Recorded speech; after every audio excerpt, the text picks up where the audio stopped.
Good morning, good morning. I'll stop the music and I will stop sharing my screen. Okay, so good morning, everyone. We will be starting today on time. We have a lot to cover. We already have more than 50 participants, which is great. So good morning, everyone. Very, very exciting. We are welcoming you for this professional development online study day offered by Impact Project. Impact stands for Inter-Mediterranean Peace and Collaboration. This is the Erasmus Plus virtual exchange project that is now run in several countries. Our coordinator is from Greece. We have him kindly agreed to give the session in this forum, in this online study day. So we have Greece, Slovenia, Italy, Israel, Morocco, and some other countries in the consortium. So we are preparing our students from our higher education institutions, as well as youth organizations, to participate in virtual exchanges, which is, international, intercultural collaboration between students, young people, professionals. For sure, we also need some professional development ourselves as instructors, as teachers. My name is Elena Mizrahi, by the way. I have a lot of new guests here. So probably not everyone knows me. So I'm Elena. Nice to meet you all. We have two amazing speakers today. The first speaker is going to be Sam Gravel from Germany. He's originally from the States, but he's now in Germany. He's a corporate teacher. He trains people to improve their English skills in the corporate setting, but he also offers professional development training in higher education institutions all over the world. He has been very active with his use of AI, of ChatGPT, in his teaching. And I met Sam in one of the online webinar sessions, and I was blown away by his ideas of how he uses task-based pedagogy. It comes from the second language acquisition, task-based teaching, language teaching, TBLT approach. So I was convinced that we do have to share this pedagogy beyond the second language acquisition framework. So it's not only for English classes, it's actually going to be very, very interesting to all of you guys who are in higher education, lecturing, are doing workshops, seminars, all kinds of courses, undergraduate courses, postgraduate courses. So task-based pedagogy is all about student-centered approach.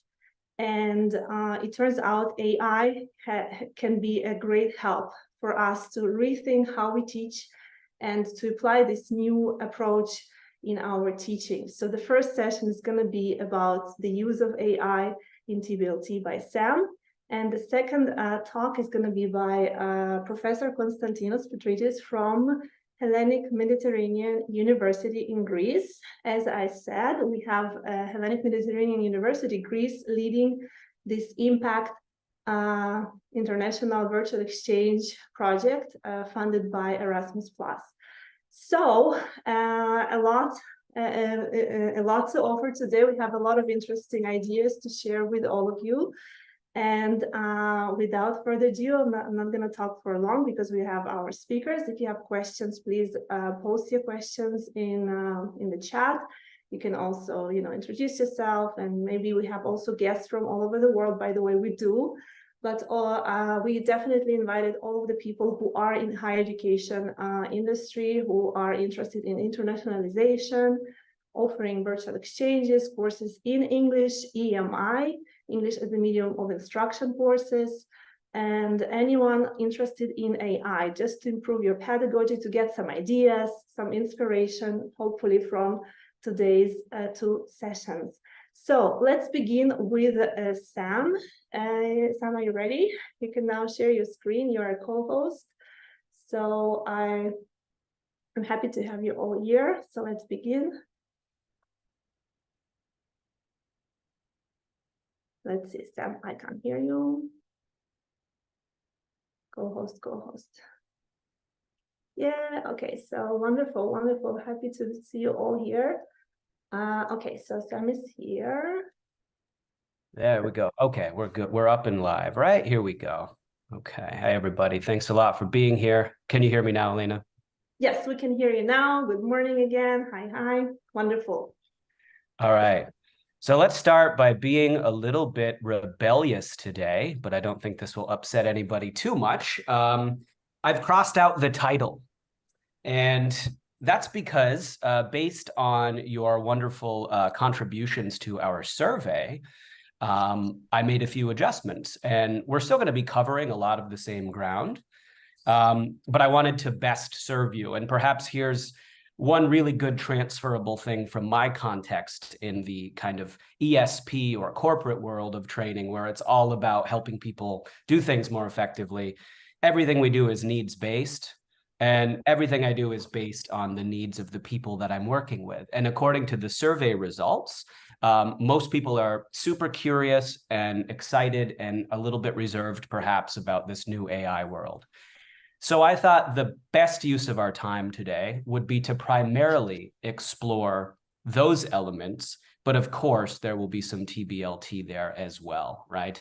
And so you get a taste of TBLT and hopefully some inspiration about how to navigate this AI world. So hope that's okay, Elena. But I also thought this would illustrate a principle here of flexibility and adaptability, and hopefully that how this technology can actually help us to adapt things, not only for the people we're working with, but quickly, right? And still deliver good stuff. So let's hope that I can deliver on that promise today. So, all right. Let's get into just some very basics here. I'm going to be talking primarily about ChatGPT today. And if you don't know, ChatGPT is a large language model, right? Which is a type of machine learning artificial intelligence. And you can, if you're nervous about not being a technologically minded person, you can relax because you don't need to know a lot of specifics about the tech, right? You need to know how to use it, and you need to develop an understanding of how to use it if you want to get the most out of it. But you don't need to be some kind of tech genius. And I think that's one of the biggest misunderstandings that people have. But there are a couple things I'd like to clarify before I start so that the things that I show you make sense. Yeah. So first of all, the earlier versions of GPT, they'd been developed and kind of there for some time now. They're not brand new technology. However, they became publicly available last year.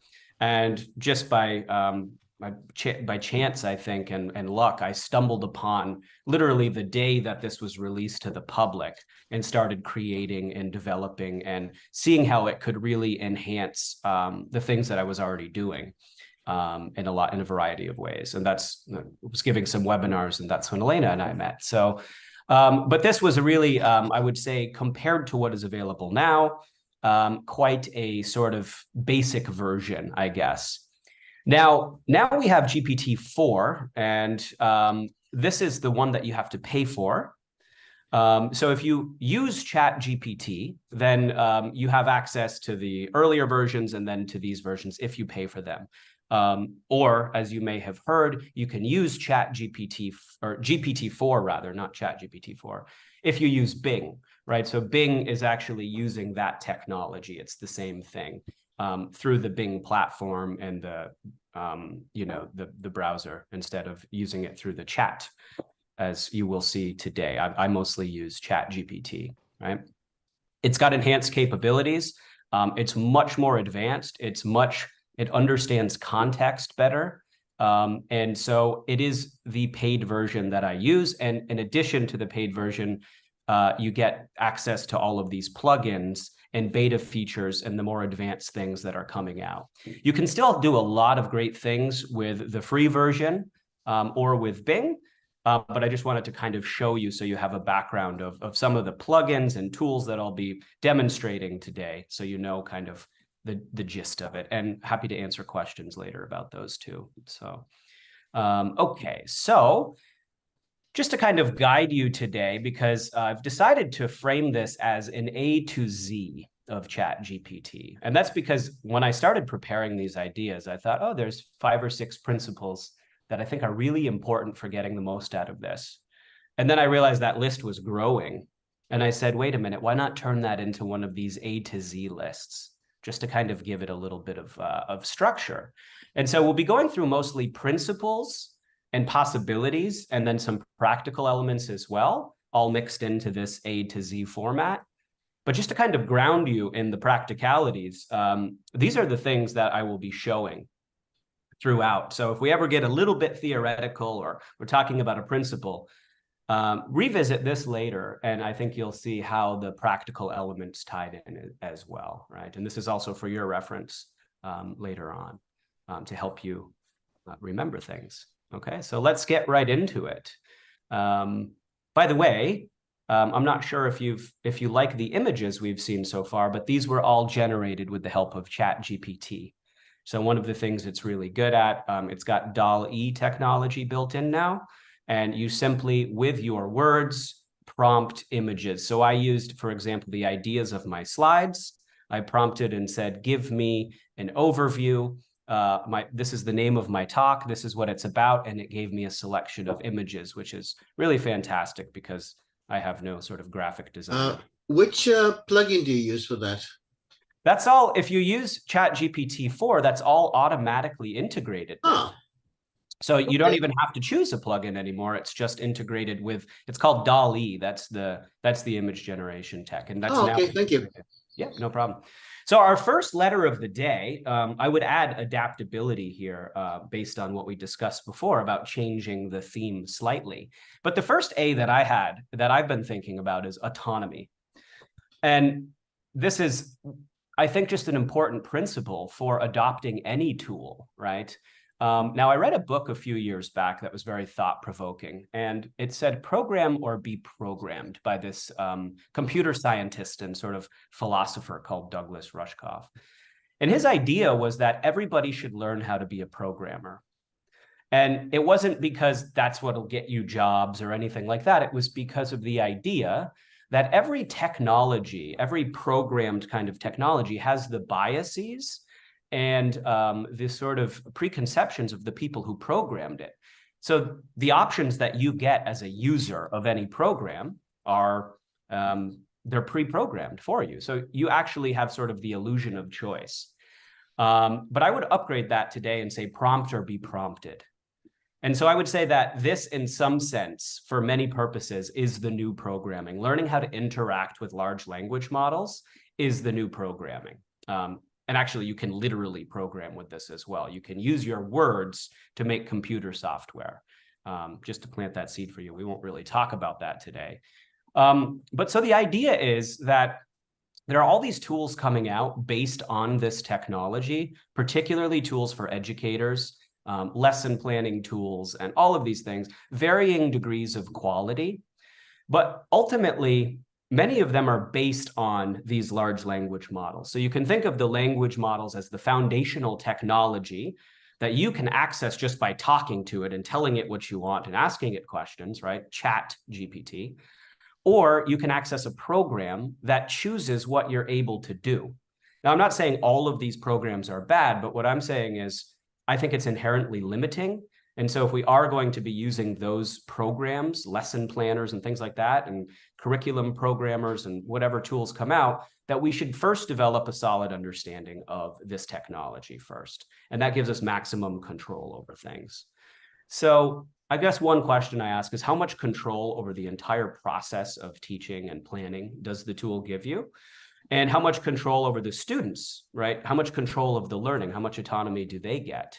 And that's anything we do education-wise, I think, right? Are we giving choice? Are we empowering them with tools, with materials, with lessons? So I think autonomy is a good one to consider.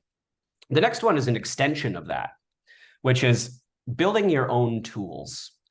And as I mentioned, using this stuff is akin to programming. And we'll look at a couple of different examples of that today. But basically, what this means is using your language to train ChatGPT to do things for you, right? So embedding your expertise into ChatGPT, creating tools and prompts that you can share or adapt or extrapolate on, and use them as very powerful tools for you. We'll look at chatbots particularly, and then later on, we'll look at something really exciting that is actually just released to the public last week, which is the ability to create your own GPT. So basically, I'll show you a lot of things today that have previously required a lot of different clicking around, still massive time savers, but a lot of, taking results from one prompt and incorporating them into the other. Well, now you can train a GPT, again, just by conversing with it, to do things for you in an integrated way. And I hope to clarify what I mean by that. So we have a quick look at a simple tool, right? So speaking of task-based language teaching is a particular methodology and approach to language teaching. And there are a lot of scholars and a lot of thoughts that go into TBLT. But I experimented with just creating a very simple tool that a teacher could use, that I could use to generate tasks that adhere to principles of TBLT. And so we'll have a look at how this is done and what I mean by building a tool and sharing a tool. And so if I just open the link, right, and this is what is known as a shared prompt, a shared chat. בוקר טוב, אני מצטערת, אני מתקשרת בשעות הבוקר, אני יודעת שעוד איך... Could we make sure our microphones are muted, please? Thank you. So what we have here, as you can see, is this is a chat a pre-made chat, right? And so anybody can actually pick up from here and start using this to create tasks, simple versions of tasks. And so you don't need to read all these details, but what I've done here is embedded knowledge about what TBLT is into this prompt to sort of teach the technology what I'm looking for. So I used guiding questions about what makes a task. So if I were training teachers as to how to design tasks, these would be questions that they consider. So I'm using those to teach ChatGPT, right?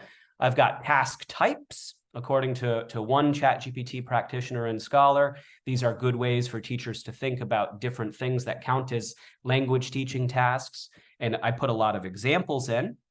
So lots and lots of examples of what tasks are. And then I added more information from the literature about what tasks are and aren't, and said, use all of the above to create an engaging series of tasks or task modules for particular topics. Each module should begin with input tasks and move gradually towards output tasks. And that is also something from the TBLT literature. You don't really need to know that, right? You can mostly play with the idea of what is good pedagogy in your field, right, in your expertise, and how might you be able to embed that into this to do productive things for you, to create materials and create ideas for you. So ChatGPT says, absolutely, I'm ready. Before we proceed, could you please provide the topic, right? So I've essentially made a program in ChatGPT. Now, anybody can click on this if they have ChatGPT, open it up. Okay, that didn't work. Oh, that would happen, right? That the link would not open at the moment. Let's try it again. Okay, lots of updates. So this is not opening right now, but I know that it is theoretically possible to open up, and you simply, let's see, task module. Let's see if I can open it from here, perhaps. No, okay. So not going to work at the moment, but please try yourself later. You can produce tasks for whatever reason. ChatGPT is going through a lot of updates at the moment, and it didn't open the link that I wanted it to. So maybe if I copy and paste it, perhaps. Okay, let's hope the other ones will show. So building your own tools, right? And I'll show another example of this later as well, building things that ChatGPT can do for you based on the knowledge and expertise in your field. The C stands for collaborative creativity, right? It's debatable whether these things are creative or not. But what I've experienced is this really powerful potential to combine the two. Right, to combine our intuition with AI's ability to process data, create endless examples of things, and make abstract ideas complete, right? Concrete, right? So I often will get an idea of something and how I'd like to think about it or use it, And by speaking with ChatGPT, I get feedback and it helps me make it more concrete, right? And so we'll look at an example of that with the next slide, an actual conversation and how this can work. I want to show you, let's hope this one will open. An example. Yep.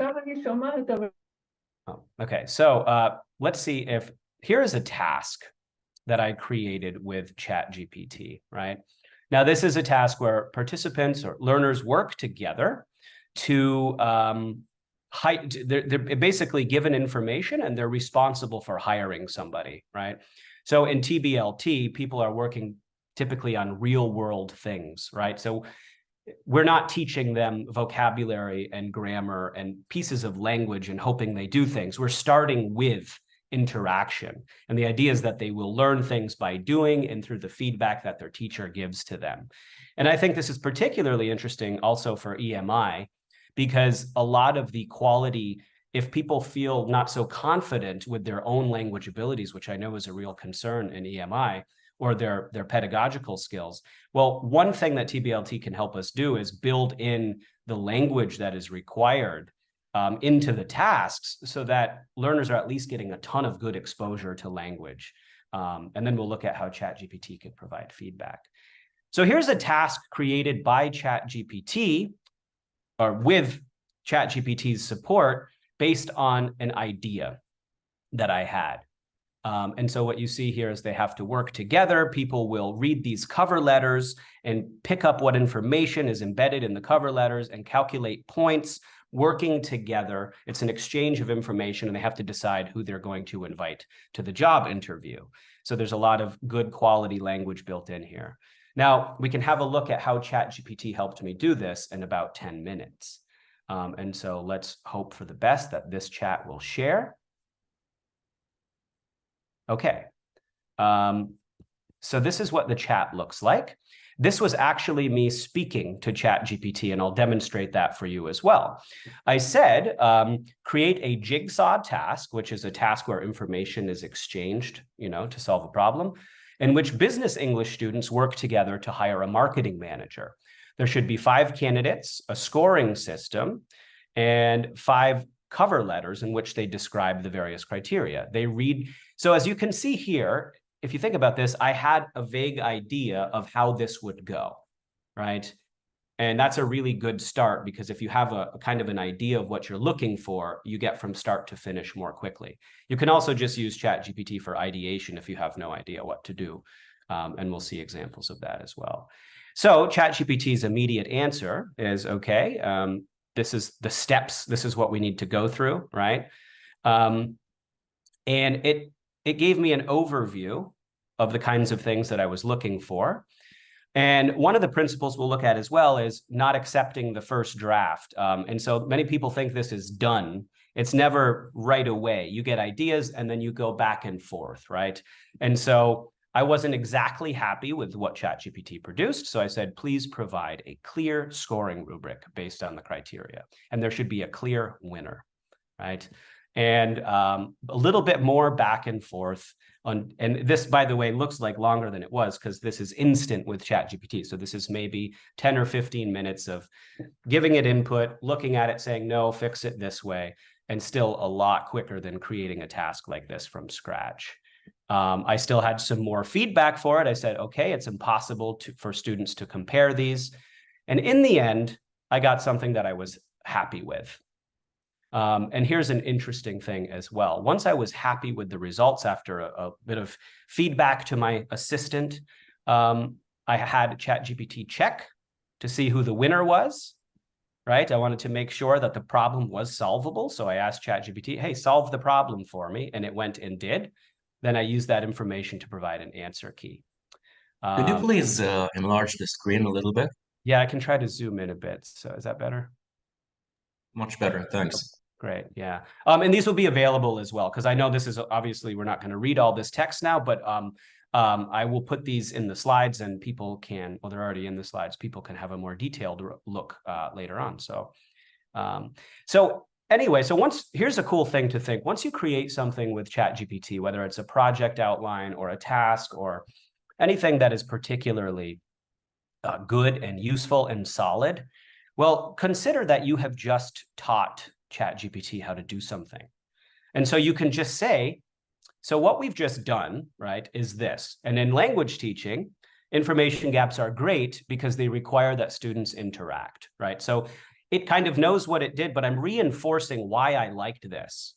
And then I said, using the example above as inspiration, create a list of 50 ideas of information gap activities for English learners on a variety of topics, right? Now, if anybody has experience with TBLT in any sort, one of the sort of bottlenecks and roadblocks traditionally has been it can be very time consuming to design these types of tasks and create them. And here we have 50 ideas. And not all of them are relevant to all participants, to all students, but these all embed the principles of this. And so any of these that catch my attention, I can simply then say, okay, let's develop number 10 together and go to the process that I just did.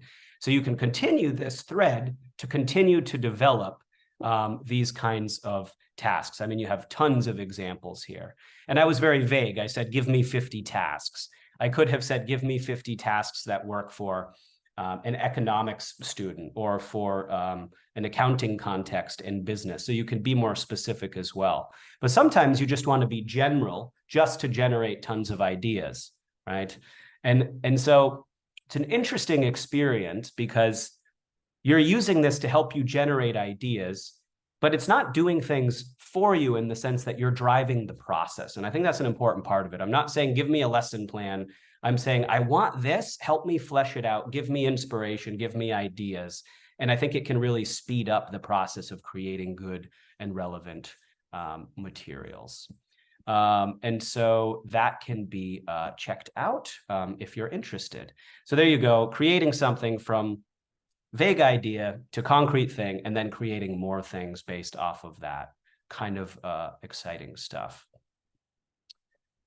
This I find a very important principle, and that's to embrace dialogue as, I would say, the way that the internet is moving. I know it's a big statement, but we went from searching the web, searching the web, looking for things. And I think a lot of people approach ChatGPT in that way. And then that's why they don't get the results that they want, because they think it's like a suppository of information.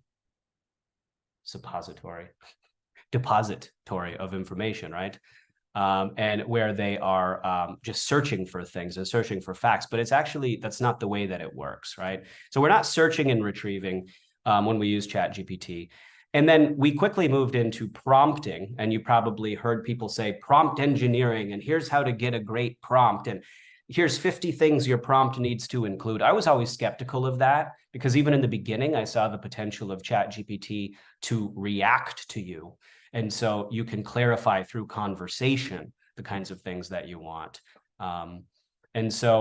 But that became very clear that that was the case when we moved into the more advanced version like GPT-4. It's not that prompting is not important. It's that literally just ask and see what happens. But I think that this is very interesting for education and for learning in general, because I think there's something really natural about learning through conversation. And I think that this opens up a world of possibilities where not only do we interact with this thing via dialogue to create things, but students can as well. And so we can learn, students can learn, we can plan, things can become very cohesive and holistic. And in fact, a lot of my, let's say, course and lesson planning these days happens when I am out walking around. And I would like to demonstrate for you what that can look like. So let's consider what I'm about to show you is a combined example of, let's call it pondering on ideas, personal development-wise, and then also creating materials together. Hey, so I've been reading a bit lately about Robert Cialdini's Principles of Persuasion, and I find that really fascinating. As a freelancer and entrepreneur myself, I'm trying to get my head around them. I was wondering if you could give me a quick overview of the principles as applied to my context, which is somebody who, I sell language courses, I design them.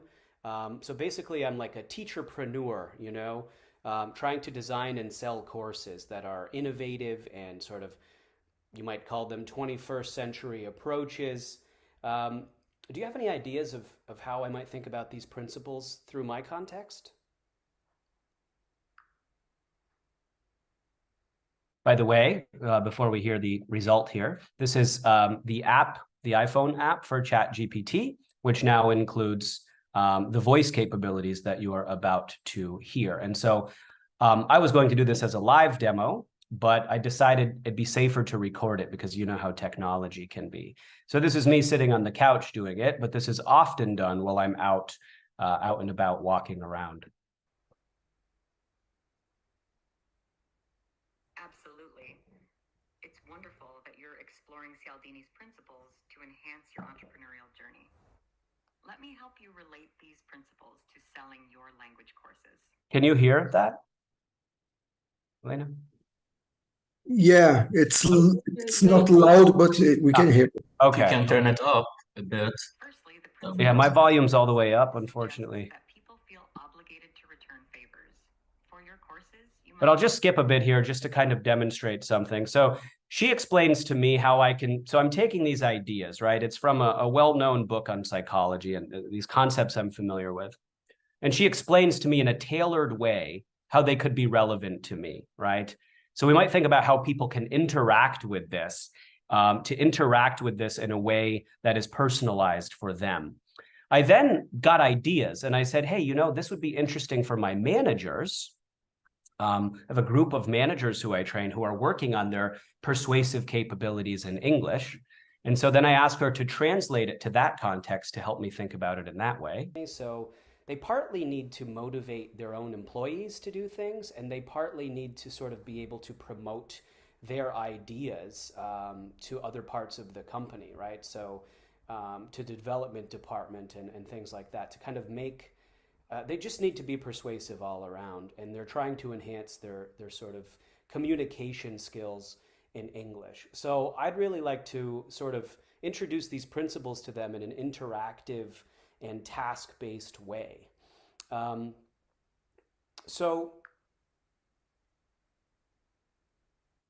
tasks that allow them to practice each principle in a business context.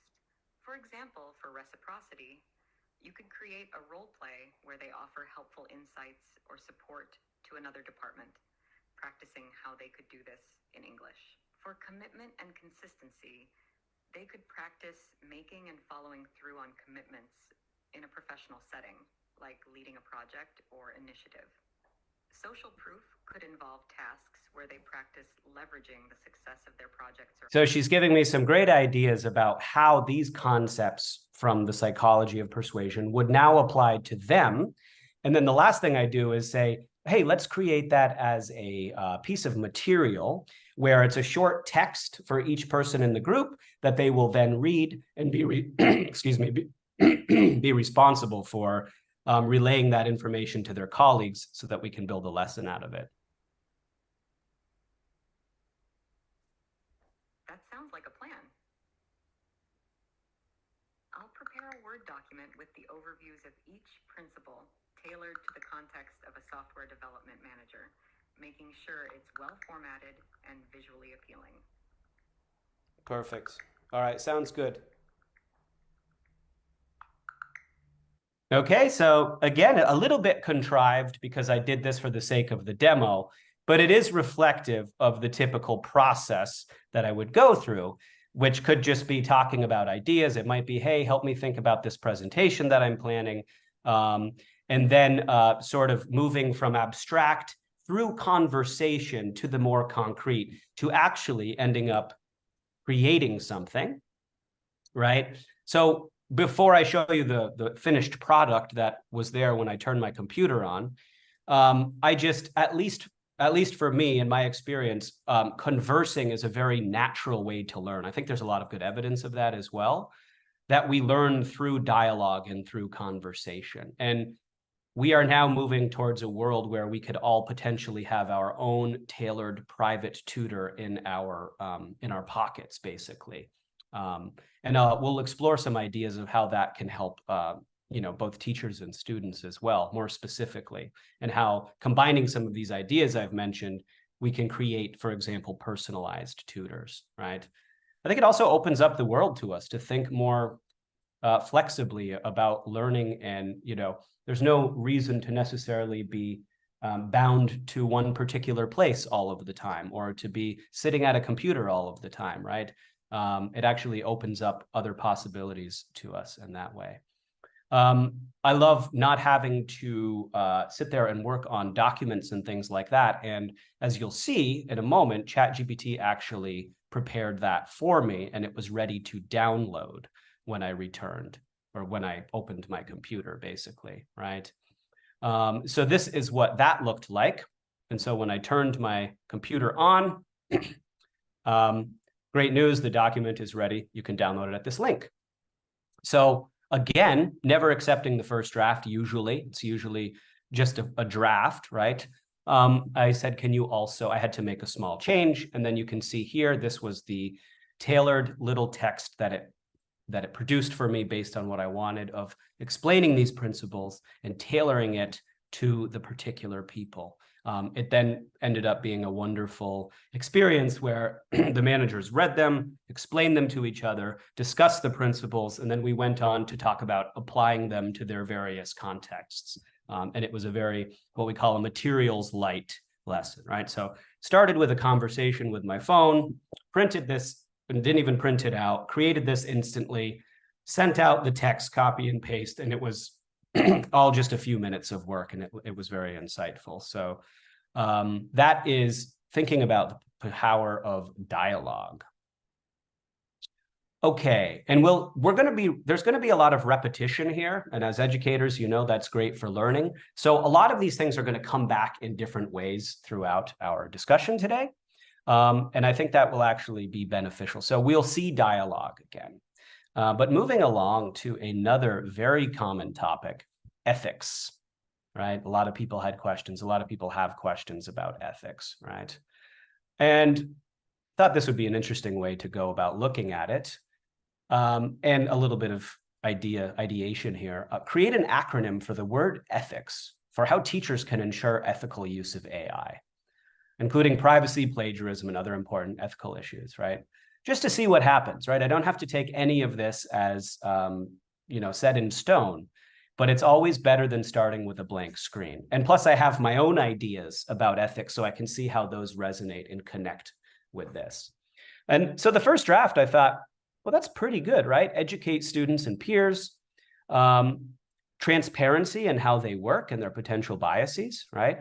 And so what I'm trying to do here is be transparent with you about how I've used this tech to generate the images for this presentation, or to generate certain ideas. With my students and with trainees and whoever I'm working with, I'm always very open about the use of AI. And I think that kind of transparency is actually one really good starting point. Trying to create a culture of honesty around it. Integrity, right? How you use people's data. That's a big issue as well. A lot of the people that I work with have very sensitive data. They're working with companies and financial information. I never put that into ChatGPT. Despite the company saying that if you opt out of data collection, it's a tech company, right? And so think about things like sensitive information. I'm always aware of that stuff. What I might do is just change some details, take out numbers and names and things, and then use emails and documents of my learners as a base, but I will be sure to take out sensitive data. Critical thinking, of course. And then the S, safeguard against plagiarism. Now that I didn't accept, because studies show that those things do not work.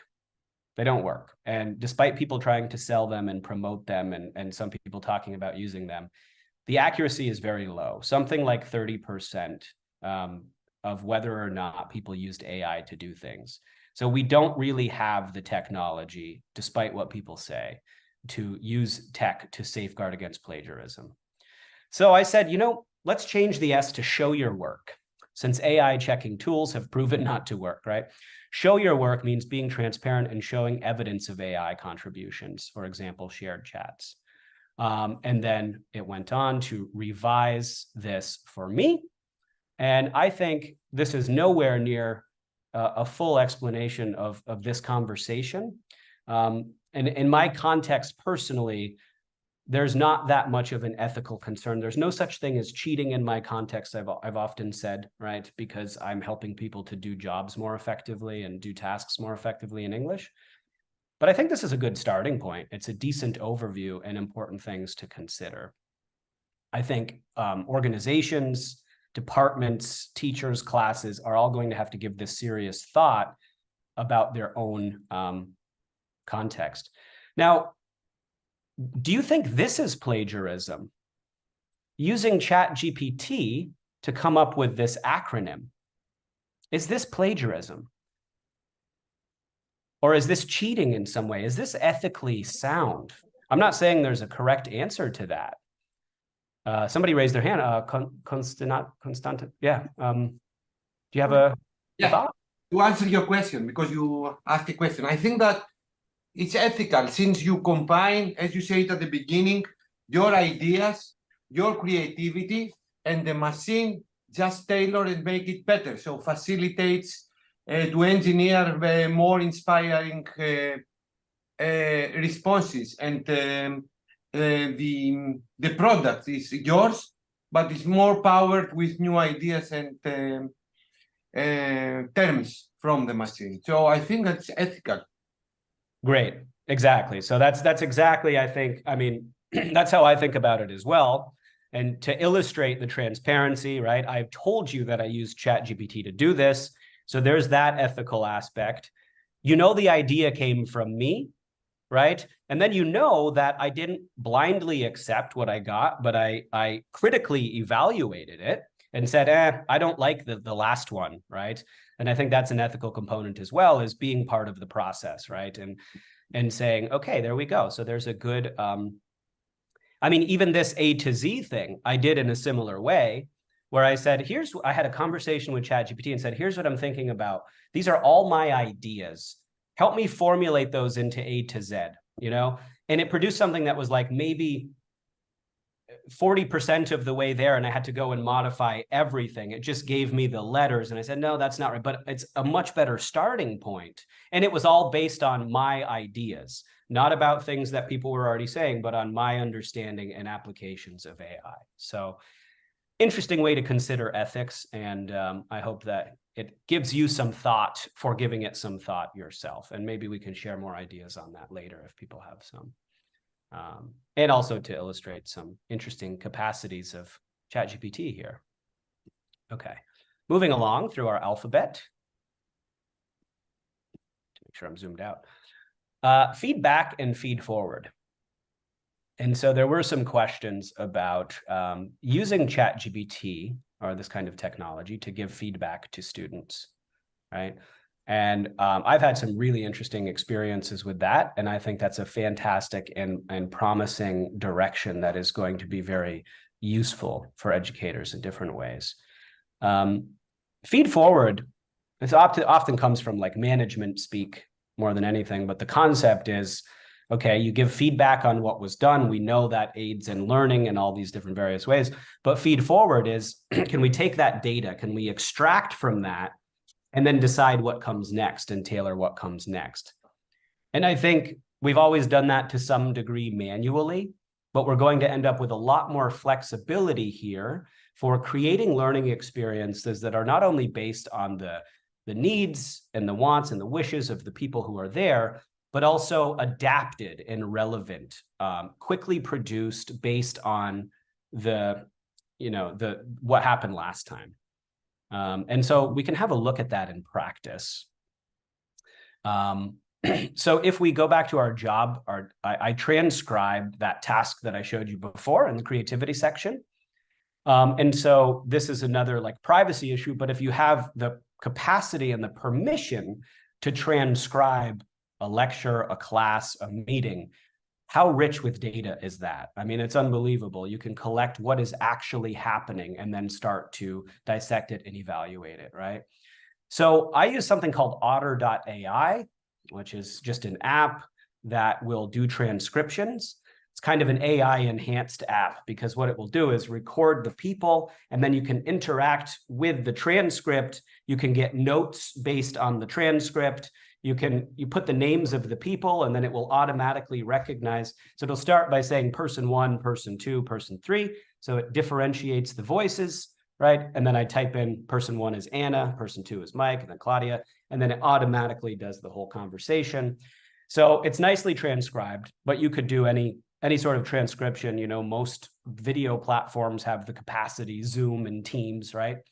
So thinking about recording it, using that as the data, and then using that transcript, analyzing that with ChatGPT based on the criteria that you provide, and then creating tailored feedback and ideating for future sessions, right? So you can see I have a transcript of some intermediate English learners completing this task, right?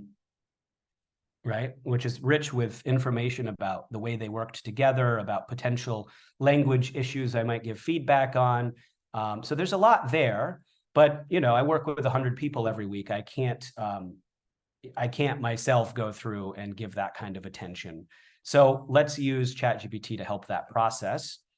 I uploaded the transcript, of course, with the permission of the students. It said, help me analyze this transcript, provide a sheet about what the task was, provide individualized language feedback for participants, and suggest follow-up tasks that develop in practice the skills that could still be developed and as identified in the transcript, right? And that's fairly low resolution. That's actually not a lot of input there.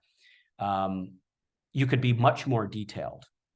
So you can upload, whether it's a transcript or other kinds of data, the more you can be very specific. Maybe you have very specific things that you're evaluating. You can teach the technology to evaluate in the way that you want it to. Like reverse engineering of the original task. Exactly. Yeah. And a lot of, actually, that's such a good way to put it, because a lot of this is reverse engineering, and a lot of making task-based stuff is reverse engineering too, because you're always starting at the end. What do I want them to do? Working backwards, step by step to where they are now. And the technology is there for the ride as well. So uploaded the document, and then can you export the feedback to a Word document? The language and feedback suggested follow-up tasks have been compiled into a Word document. You can download it at the link below. And it looks a little bit like this. Language feedback and follow-up tasks, right? And I could, again, push on this. I could say, I want more detail, I want less detail, but quite interesting what it provided, right? And I could ask for more details. What were Anna's errors more particularly? And then suggested follow-up tasks, right? It gave me ideas for follow-ups. So just based on this little bit of information and the transcript, I got this, right? So you could think, oh, could I give personalized feedback to everybody this way? You can certainly also upload written work and help analyze, and that's a trickier one. There's an ethical component there as well. But for certain written tasks, you know, I've heard a lot of good things about teachers using this with a lot of back and forth, and basically training ChatGPT to do the grading or to help grading of some written work. And that can certainly be done with exams as well, if you import the data into ChatGPT. So very powerful data analyzer. That is the takeaway here, I think, as well, right? So feedback and feed forward, analyze data, and help you be adaptive and responsive and teaching based on the real and emergent sort of needs and issues that are coming up. Let's do a moment of review here. What term, and anybody can shout this out if you want, it's fine. What do you think goes in this gap here? There's the same word goes in each gap, same term rather. Maybe people can type it into the chat, and then Elena, you could just kind of maybe, because I can't see the chat because of the way I have to share this. Maybe Elena, you could tell me what people are. Looking at the chat, there are some options. AI, LLM, chatbot, humans. Oh, This is an astonishing entity. Yeah. all right. Well, somebody is on to me because yes, most people say, of course, ChatGPT, this is all the discussion today, right? It's faulty, all of these different things. It has problems, right? A lot of it is just people's expectations of what it is and isn't, and that will come up for later on today as well. But I think it's also important to remember this, that we are biased and flawed, and we jump to conclusions. And I mean, you know, who's better at giving feedback at the end of a long, long day? A tired teacher, or something that has been trained to deliver a very specific type of feedback, right? And I'm not saying that the answer is clear for every case, but it's important to know that we have weaknesses, and so does the technology. And the idea is the synergy between them, right? And all of these things, whether it's creating, whether it's the dialogue, it's knowing what we're good at and what we're not, right? I'm not good at creating 100 ideas on the spot of something. My brain doesn't work that way, and I don't think most other people's do. I'm not good at producing these kind of really epic images that we see here, and ChatGPT is really good at that, right? And so that's a consideration, is the sort of fallibility, right? Recognizing the limitations and errors, synergizing to counteract the weaknesses, and cross-checking the AI suggestions with our own expertise. Again, reiterating important points here, I think, right?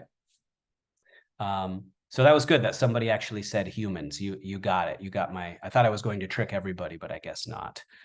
Humans are faulty too. So, okay, goal orientation. This I've always thought with any technology. I'm actually not an ed tech guy, even though I'm here talking to you about AI. I've been to entire conferences before about technology and business English teaching in different contexts and things like that. And it was like, you need to use this technology because it's the technology that people are using now. Or you need to use, and I always just, those answers never sat well with me, those ideas, because, you know, I do a type of teaching sometimes that is known as teaching unplugged, or dogma English language teaching. And if you're not familiar with it, it's basically the idea of you go into a room with people and you use very minimal external resources, and everything you do is based off of what comes up in the class, and you skillfully maneuver the conversation so that people are talking about things they care about, and all of the material in some sense is mostly immaterial. And to be honest with you, that's still my favorite way to teach, right? But that's not possible in a lot of contexts and for a lot of different reasons. It's not that easy to do, or sometimes people have more specific needs that require more materials. So the idea is, though, somebody already mentioned working backwards, starting with the end in mind and working backwards. If we really are clear about the outcomes and the goals that we have for people, then we become very clear about what the tool, how the tool can help us, right? So just like the material, we choose the tool based on the goals that we have.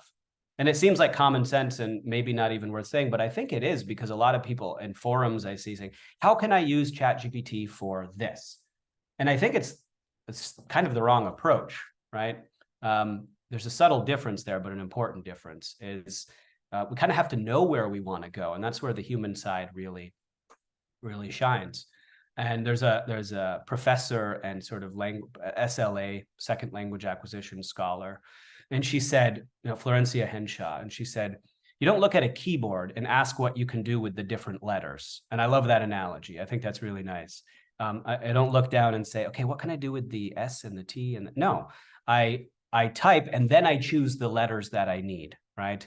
And I think that can help us get our heads around a world where there's seemingly endless tools that we can use for stuff. And I'll show some more ways that I think about reducing down the amount of choice as well, right? So goal orientation, starting reverse engineering, as you already said. Great.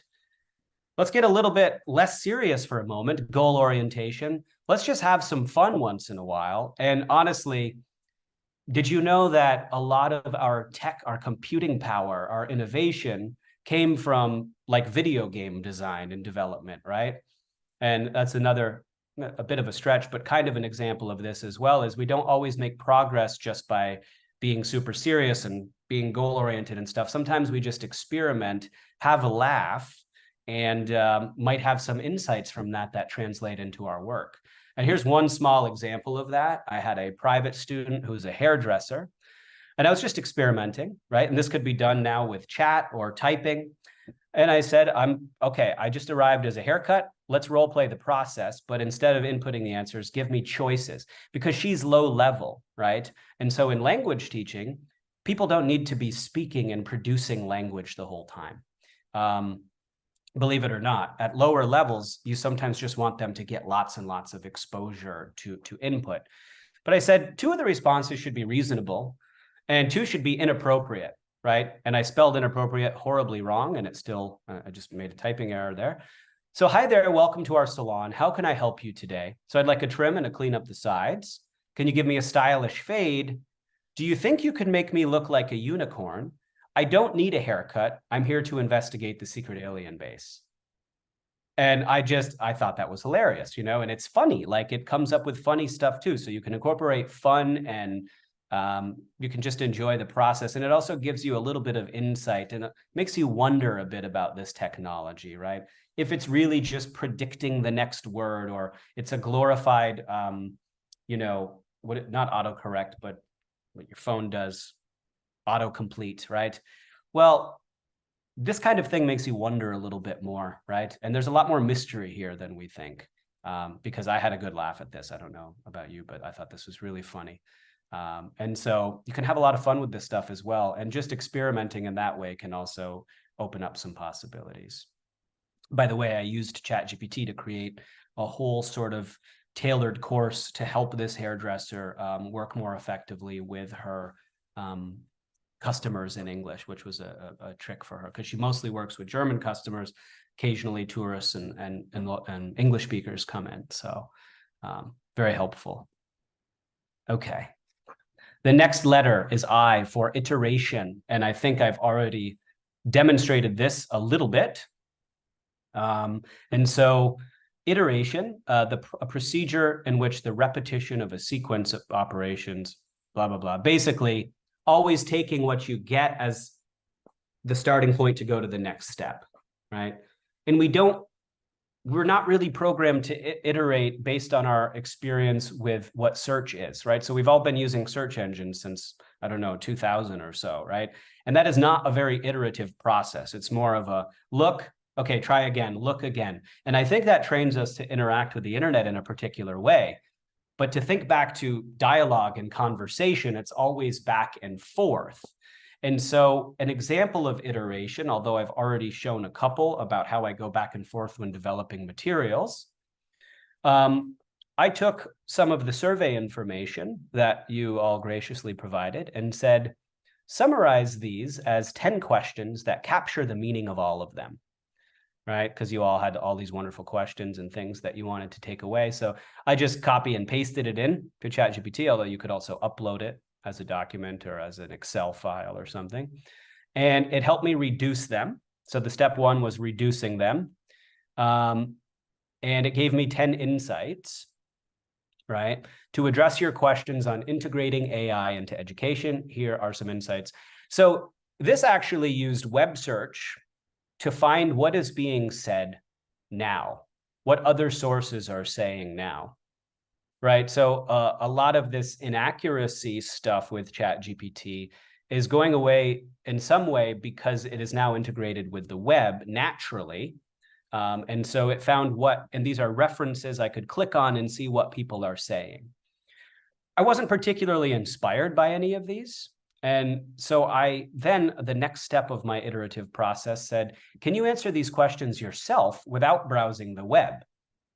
And in this case, I thought I would get more interesting insight from something trained on endless amounts of data that might draw more interesting connections than the things that were already being said. Plus, I don't really have an interest in telling people things that they can watch on another YouTube video somewhere. And then I found these ideas more insightful, actually, in this case, right? So you can ask ChatGPT or you can ask it to browse the web. Certainly, here are some informed responses to these questions. So again, based on the input that you provided. I liked number 3. I saw that being really useful. I said, utilizing these tools and tutoring, answering student queries. And I said, okay, let's explore that. So the next step of the iterative process, right, was, okay, give me some ideas for number 3, right? And we got some concrete ideas for number 3. All of these things that could potentially, and we could just keep going and say, oh, I like that. Give me a real concrete, how do I make this work, right? So we've gone from a lot of ideas to takeaways to practicality here. And we could just say the next step is, okay, help me create a customized learning experience, right? So that's to demonstrate iteration as well, right? It's not search and retrieve, and we have to break that habit. And a lot of questions I get can be answered by just keep going, go to the next step, say what you don't like and get the feedback, right? It's just, I think it's just a way of thinking and a habit that we have to kind of break. Like this is dialogical, right?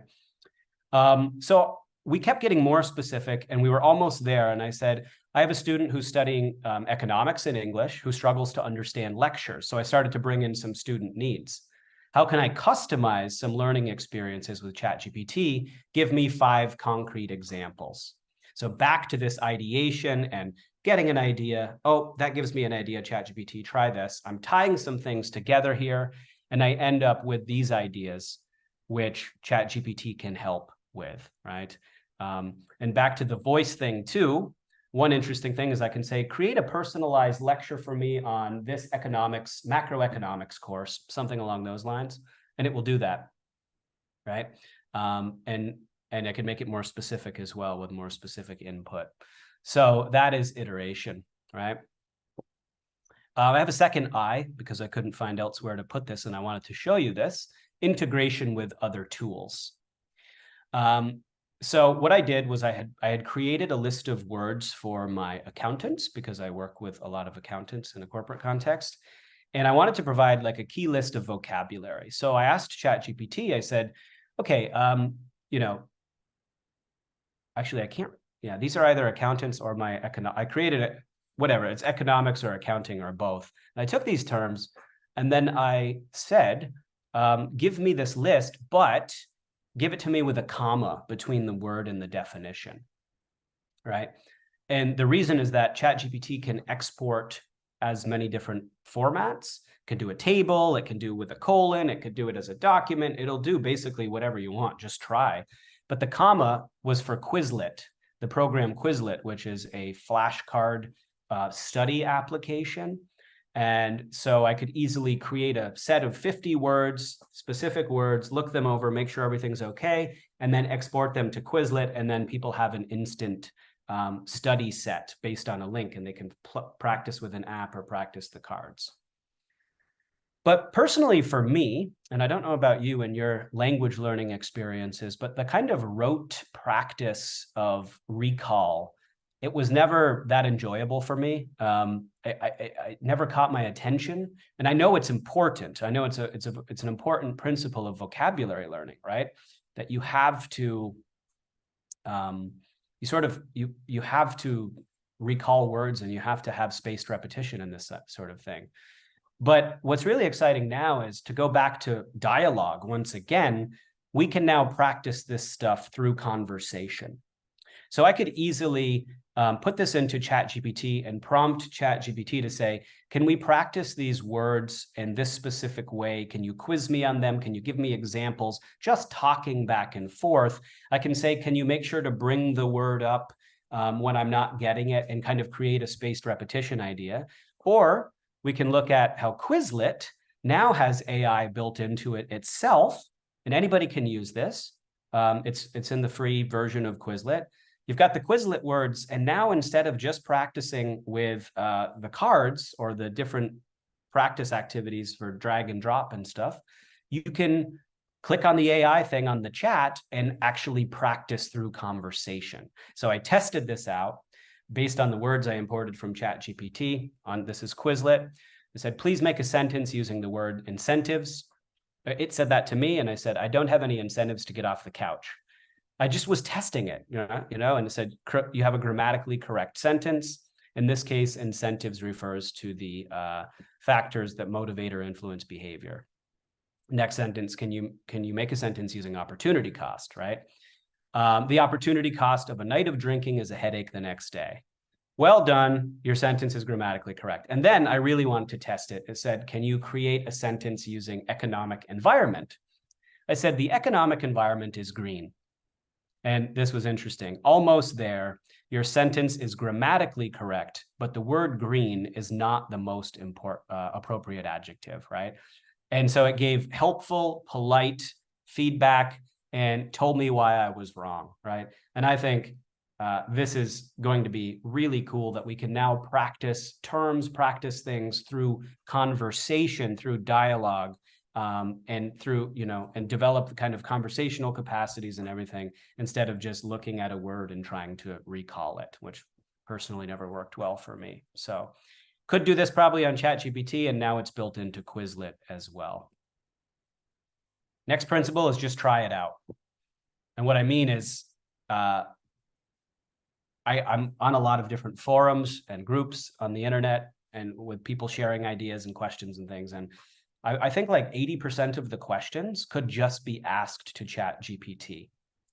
Right. And I don't mean important ethical questions that we need to talk about as humans. I mean things like, can ChatGPT do this?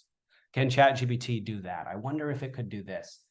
The way to find that out is just to try, because people are discovering things about this. The creators of this technology are discovering things about this all the time. It's a new era. Somebody recently posted the other day, an educator posted, I just asked it to create an MP4 and it created a video for me, like without using a plugin or anything.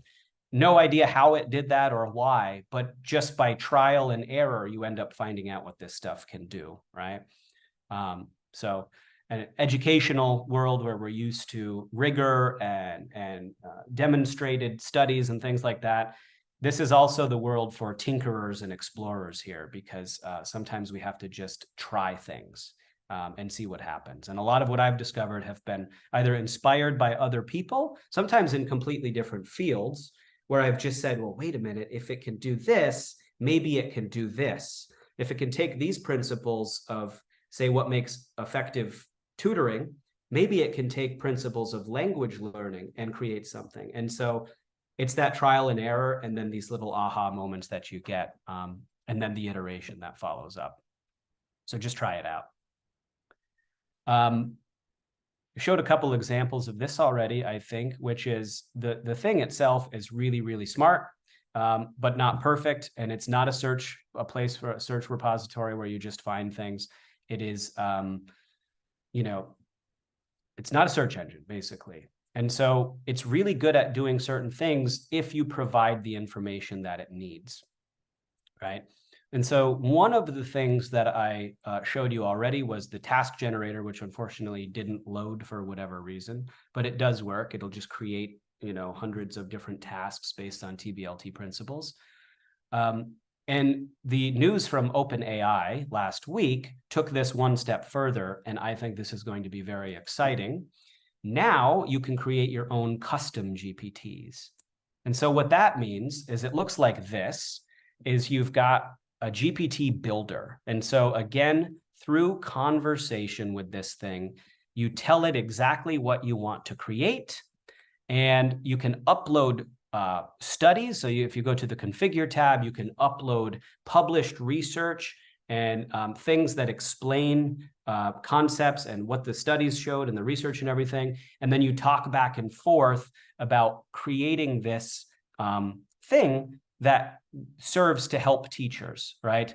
So I'm working on this one now. I just started it because it just came out, so it's not ready to be released yet. But basically, this means everybody can create their own apps and that do particular things for them. So I'm working on one that embeds all of the TBLT knowledge from the field, things about analyzing needs, things about creating tasks, things about assessment, discussing with it back and forth iteratively like we have with other things, and people will just be able to access this and it will help them create courses.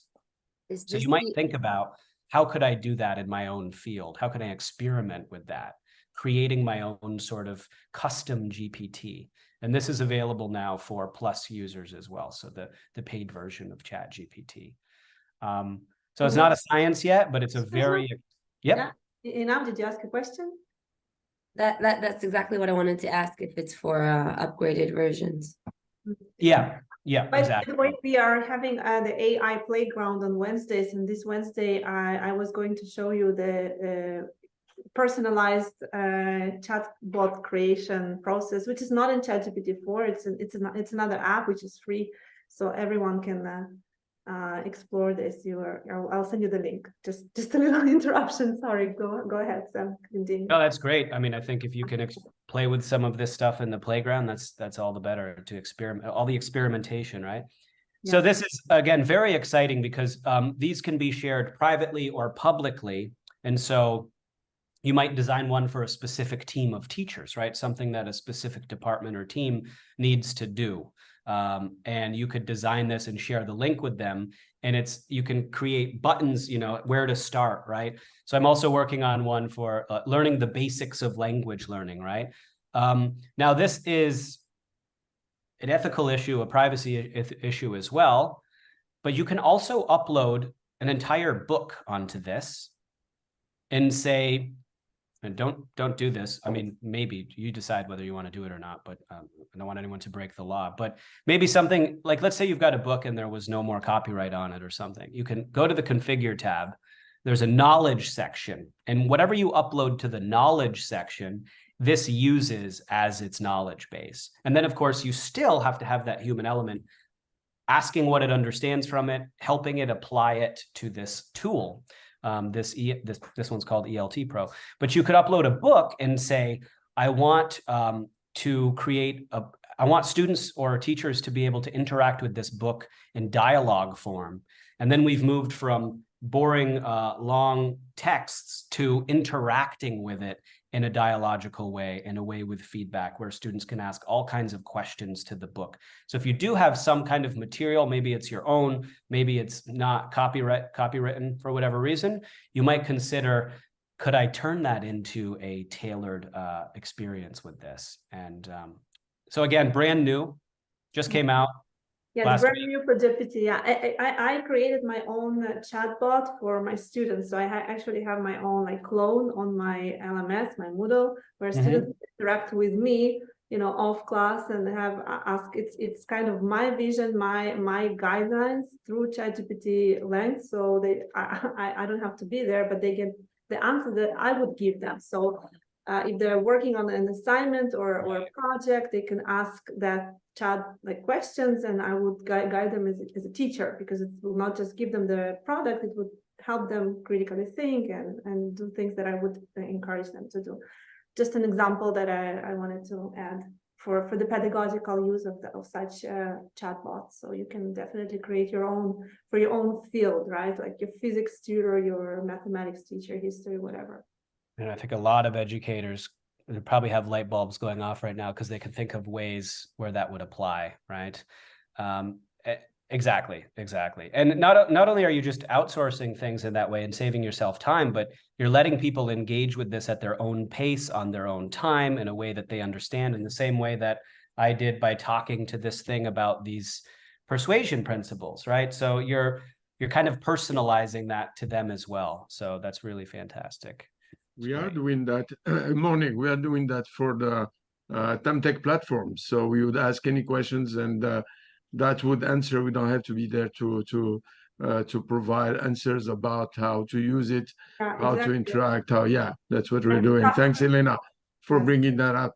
Thank you. Customer support, the chatbots, all that is everywhere already. Absolutely, yeah. And to be clear, chatbots are not new. They've been around for ages, but what's new is being able to build these things for yourself, to your own requirements, right? And again, to demonstrate that programming is now with human language, you get to create these things by talking to it. And that's just to reiterate that, right? The stuff is not new, it's better, it's more advanced, and now everybody can make it with language, natural language. So that's what makes this stuff really, really cool. So well, feed in as you go, feed in the bot as you go, and as you perceive other questions, other interests.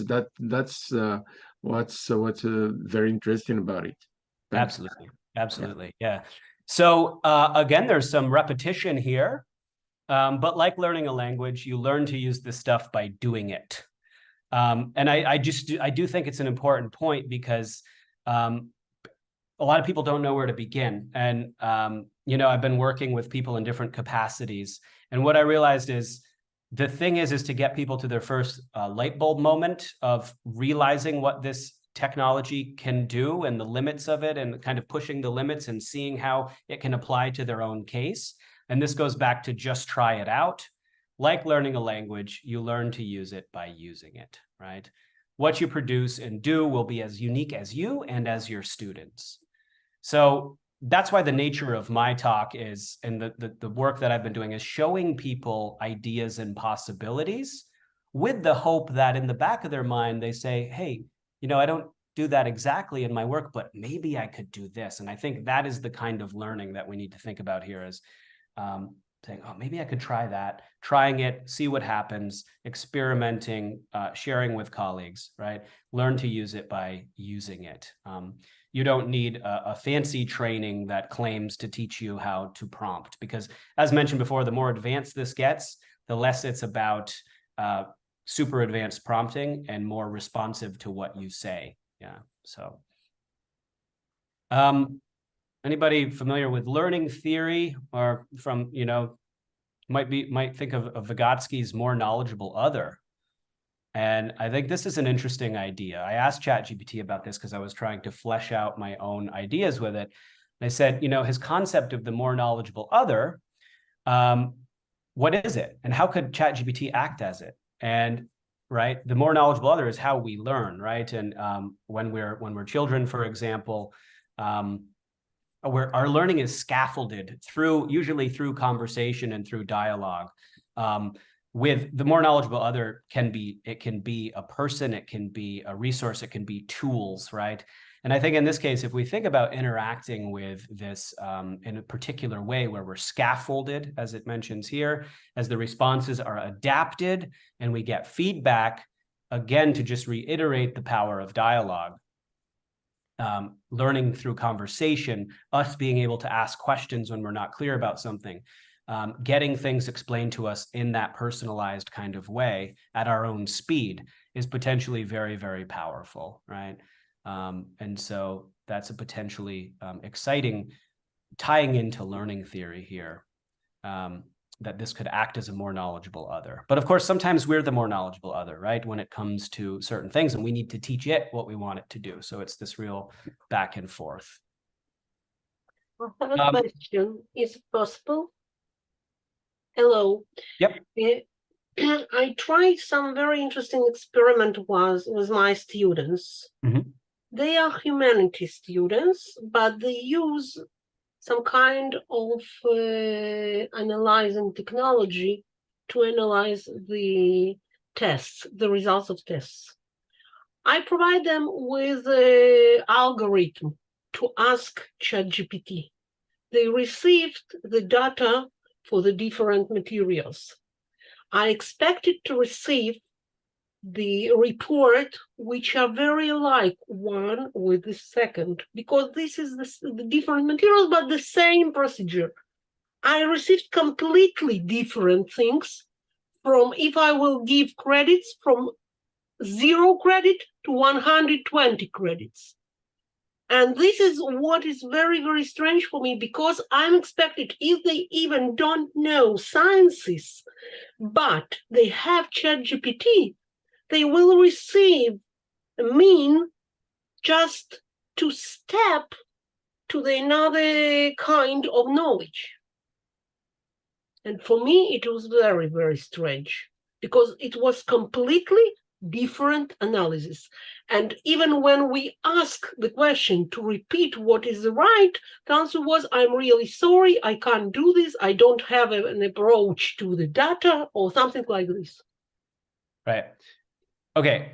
So if I understand your question, it is something like, why can you ask ChatGPT the same question and get 20 answers, right? And then how could that be reliable, right? Yeah. Okay.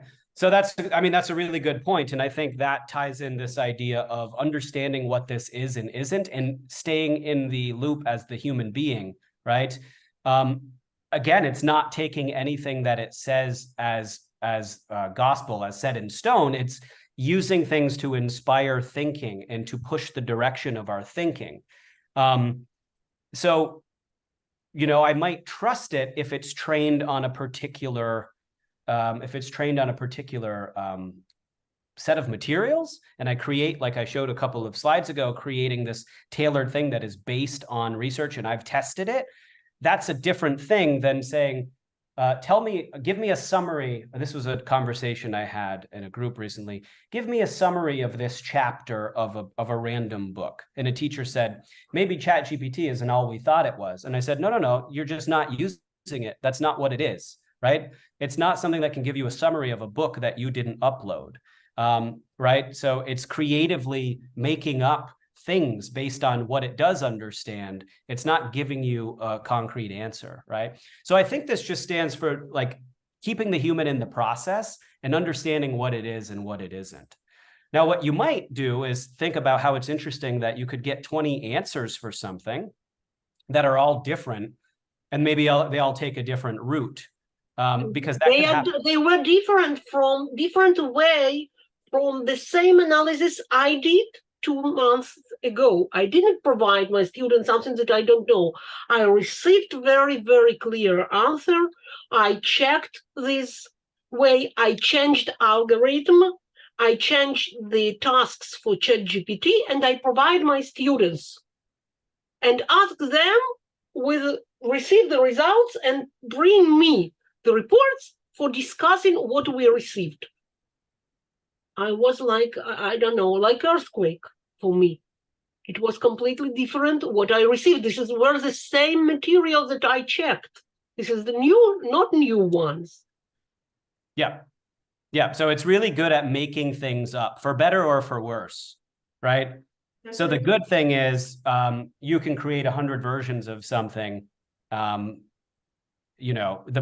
could be potentially useful. The bad thing is if you're not rigorous with, like, if you're looking for a particular thing, it will go off the deep end and start saying things that. So are you saying, is this a positive or a negative for you? I'm not quite. For some tasks, this is positive. Mm-hmm. Yep. If we need a broad picture, mm-hmm. big picture, but if we have specific technical tasks just to short a time, it could not be done, because I don't want to teach every time the same tasks somebody. It's for me better to teach my students, and they will do this like a machine. This is the situation that ChatGPT, that I taught it 1 month ago, 1 week ago, 1 day ago, it could not repeat the same things. It's like in the same. Did you do it in the same chat? Yeah. Okay. I have all these tasks.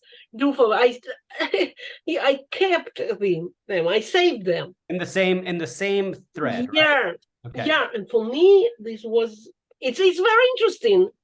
It's very tricky for me, but not to study people. That's what you need to do. That's why I'm advocating experimentation and pushing the limits and saying, oh, it can do this, it can't do that. It's not. Yeah, I did this. I showed them, and then they were very, very, how to say, it does not work. We can do this with Excel. It doesn't work. Right. Because they received the results, but the analysis of the results.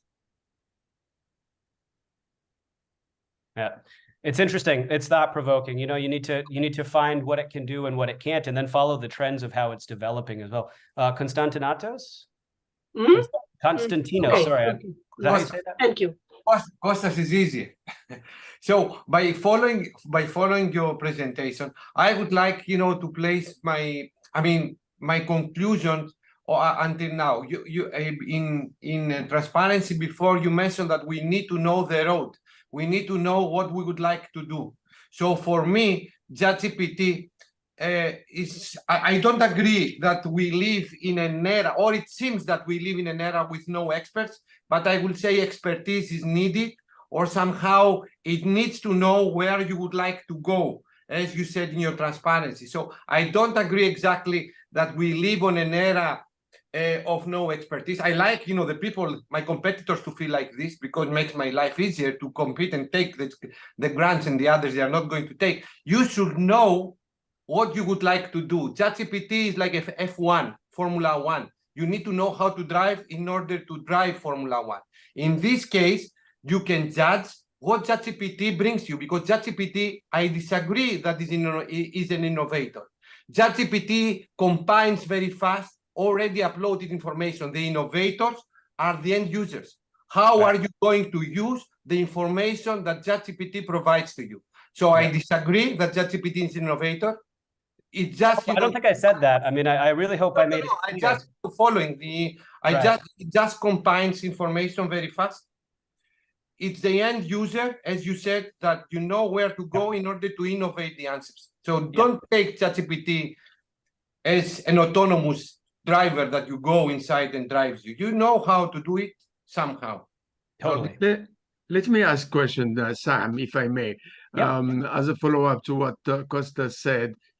May I say for now, that's what Costas said. How about when ChatGPT was thrown into into play, we were wondering whether it would do this, would do that. A couple of months ago, I did the following. Tried the following. I did some work on ChatGPT, and then I said, okay, go prompt it, create a file. It came back, said, I created a file. I said, call the file Tamkin, and it did. That's the name of the foundation. It did come back and said, yes, I created the file, called it Tamkin. I said, now file everything we did so far into that file. And it did say, come back saying, okay, I did. So I said, for now, bye, and I'll get back. I stayed a couple of minutes off, came back, said, okay, give me Tamkin file. It was not there. Now we could do it. So I don't know whether within 3, 4 months, 5 months, a year, it would not be able to work on its own. And you just prompt it for whatever you would like to do, wherever you are, and it would do it for you. So for now, as you said, Costas, it does not. It does not work on its own. But how about in a year from now, and even less than that time? What do you think, Sam? Yeah, absolutely. So that's what I'm trying to kind of highlight that as well when I talked about moving from prompting to dialogue and ChatGPT getting more responsive and understanding context better. And as someone who's used it since the day it was released to the public, like daily, used it for work and for different research purposes, I see that, I can experience that trend, that it's getting more and more automated to the point where you say what you want and you get a better result. That is absolutely the trend that we're experiencing right now. Is it perfect? No, it's not perfect. You'll do what you just said and get errors and stuff, and then it will forget and give you the wrong thing. I mean, and I hope to demonstrate too, I give it a lot of pushback as well. But that is definitely the trend, and that's where they're trying to take this technology, is so that with as minimal friction as possible, you get what you want. And that ties in what Constant you said as well, because it's like, I didn't mean there's no expertise. I mean, this is so new. The particular using this for purposes is such a new thing that we're all learning and discovering as we go. But when I talk about embedding knowledge, I mean, that's the kind of expertise that you need. So I hope one of the main takeaways that I can give too is that your subject matter knowledge, your pedagogical knowledge is actually more important than ever, right? And it's just getting better, to pick up on the most recent commenter there, that it's getting better at understanding what that is and picking up on what you want as we go. Yeah. Did you have another question, another comment? Yeah, okay. I totally agree with you, Sam, and also to my friend Abdelillah. I think that I'm not, I'm a laser physicist. I'm just following this from curiosity. I think that if we follow what generative AI is doing, I think that if ChatGPT will follow this trend, at the end of the day, will generate its own answers without needing to upload by just combination. But still the expertise is needed, because for the humans, for the market, in order to trust what ChatGPT or whatever AI, generative AI is going to produce, you need to convince the stakeholders how to use it. So the expertise still needed in order to reconfirm. Some of the experts, they reconfirm the safety of this. I give you an example. I don't know if you have read the Kissinger's book about AI.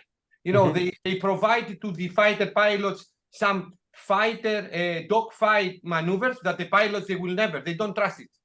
But, you know, as the expert is building and as more trust is building to the AI outcomes, this will come. So I think that right now it combines, later on it will combine to generate some not, you know, let's say conventional approaches, and still there, you know, expertise is needed in order somehow to trust, you know, these answers. And I totally agree with you, Kostas. Expertise is needed. I totally agree. Yes. Totally. I mean, that's my main message, right? Is keeping the human in, and that's built into the goal orientation as well, right? Where do goals come from, right? Goals are things that we decide we want to do based on our own values, right? And then, as I said, picking the tool to help you achieve the goals, right? And I can extrapolate this to the future and say, well, if I'm programming things based on what we know about language learning, what if this thing picks up patterns and learns how languages are learned, for example, better than us, and can, like, I'm not thinking that far into the future, but you're absolutely right. For ethical and sort of just humanistic reasons as well, we need to keep the human in the loop. And I try to stress that as well. So I totally agree with what you're saying, right? And what I'm trying to get at is just augmenting our own creativity, right? Starting with the goals that we have in mind, augmenting our own creativity to speed things up. That's where we are now. As far as I do think the future is a little bit scary, right? And so there's a lot of potentially negative things about this as well. But right now I'm just reflecting on how much it can enhance the teaching and learning process at the moment. So Sam, let me ask you another question, please. You just said we need to keep human in the loop. To the extent we block the development of the intelligence, I mean, what ChatGPT, for instance, is or is developing to, is that something you're thinking about? We block so to keep human in the loop? What I mean is being no, I'm thinking much less sort of philosophically about it at this point. Just the practicality of not accepting everything that you get and offering a very critical eye, a judgmental eye, being iterative with the results when you're producing something, when you're making a piece of material, right? So I've always been critical of, give me a lesson plan on this, right? It's more like the ways that I've demonstrated is what I'm trying to get at. Okay. All Okay. right. Really interesting stuff. Let's see if we can get through the rest of these in the next half hour, and then hopefully we'll have some more time for questions. So very interesting, thought-provoking stuff. So speaking, though, this might tie in, is speaking of goal orientation. One thing in my domain of teaching that's super important, but I think it should be important in every domain, is the needs, the actual needs of the people who we are working with, right? The needs and interests, and designing training and implementing things that are based off of that. So when we do a needs analysis, what are we trying to collect? A bunch of things, right? The reasons that the person is learning. In TBLT, it's the tasks that they will do or have to do in the language, how well they can do those tasks now, of course, because most people in today's world are not starting from scratch, at least in my context. It's like, you kind of know how to write that report and you've done it a little bit in English, even though it's not your native language, right? So it's being really responsive and adaptive and finding how well people can do things now. This is really important, but what those tasks look like when done well, right? So that could be, you know, if you're an EMI teacher and you teach economics as an example, maybe you do a TBLT course to give a good lecture, to give a lecture on a particular topic. That is considered a type of task, a type of thing that you have to do. And we need to know what that looks like when it's done well, and what the discourse is like, what the elements of, so that we can plan for that. Speaking of backwards planning, right?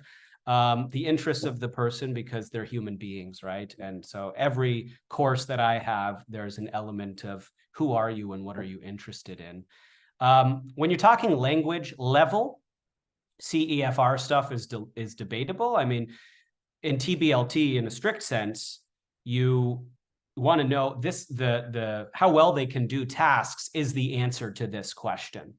It's a more realistic answer in TBLT to say, how well can you write this type of email? How well can you give this lecture based on the criteria that we've decided, right? Or the domain criteria for that.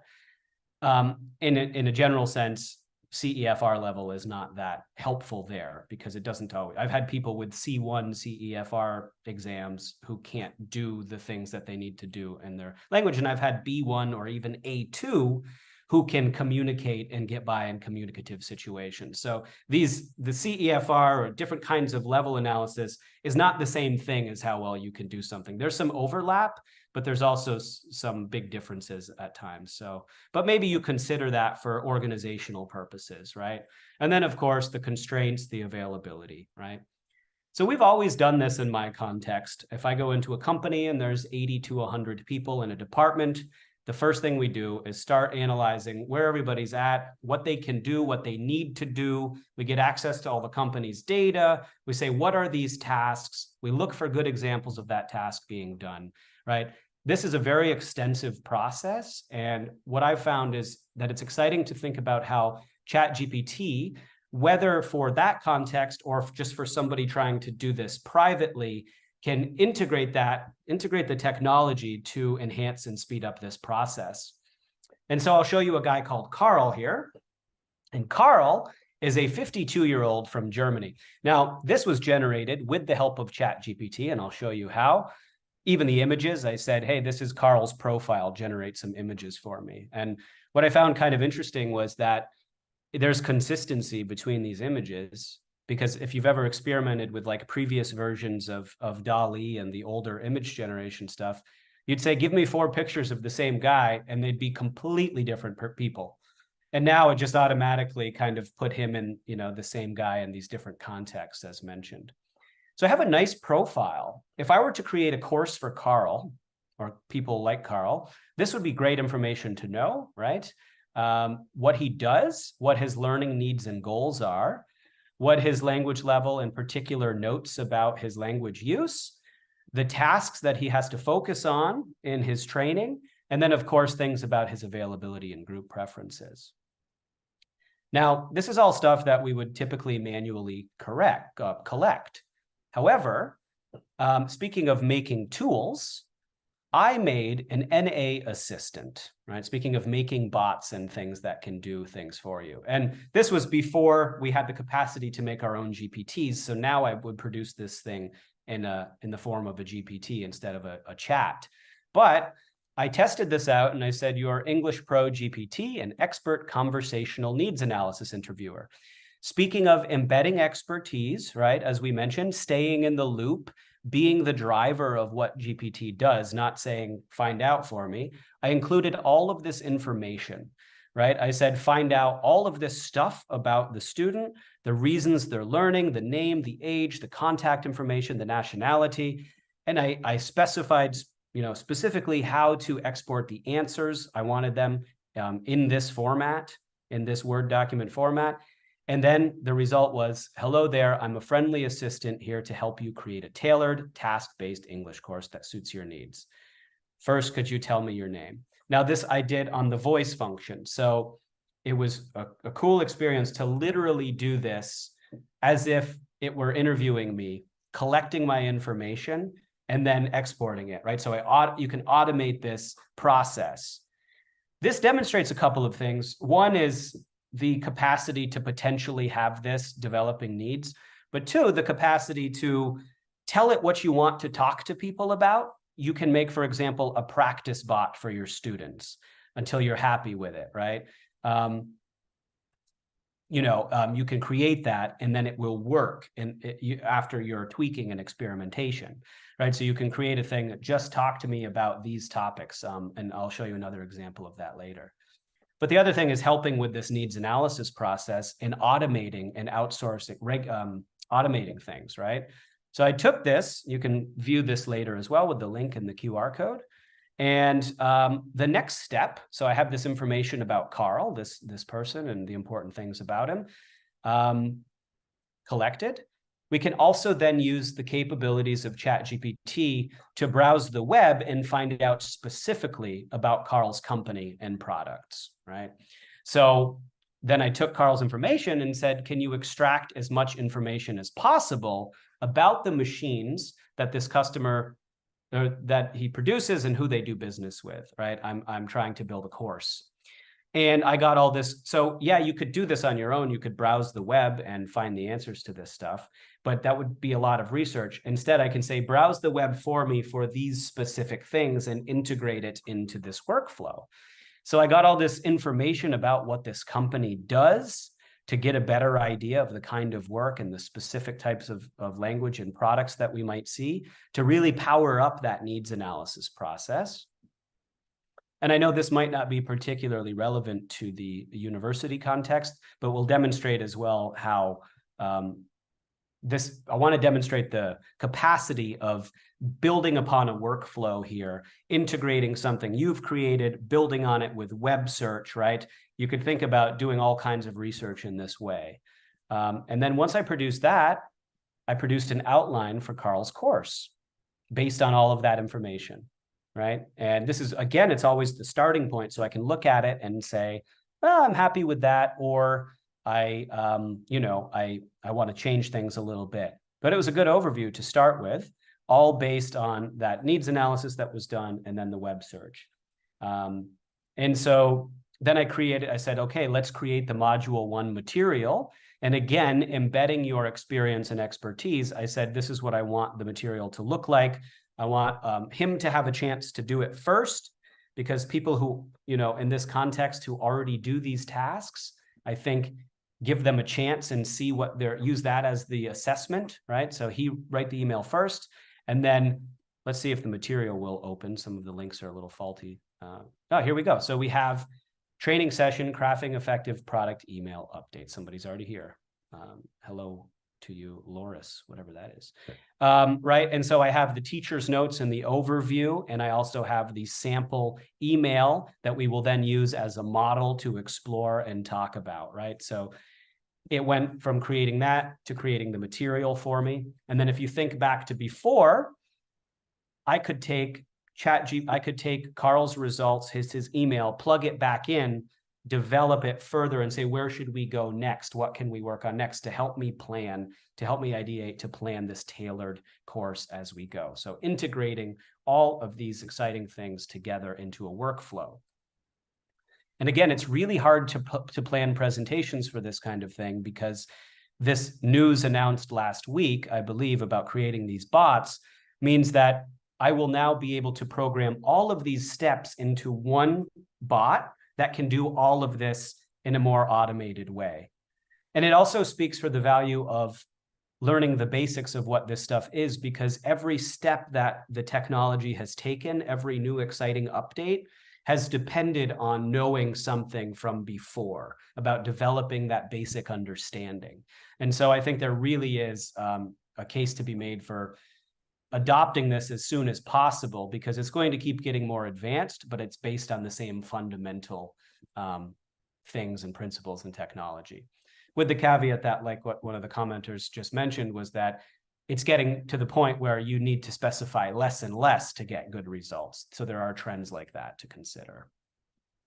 So there we go, outsource and automate, right? Potentially letting it handle repetitive tasks, freeing you up time for value-added interactions, right? Streamlining processes, right? Thinking about not having this do our jobs, but doing the things that it can do better than us, or faster, or more efficiently, so that we can spend more quality time interacting, right? More quality time being with our students, being with other people. And I think that's keeping the person at the center. This, I think we've already demonstrated, right? That this can tailor the content to individual learners. As I demonstrated in my video there, potentially creating unique learning paths for each student, right?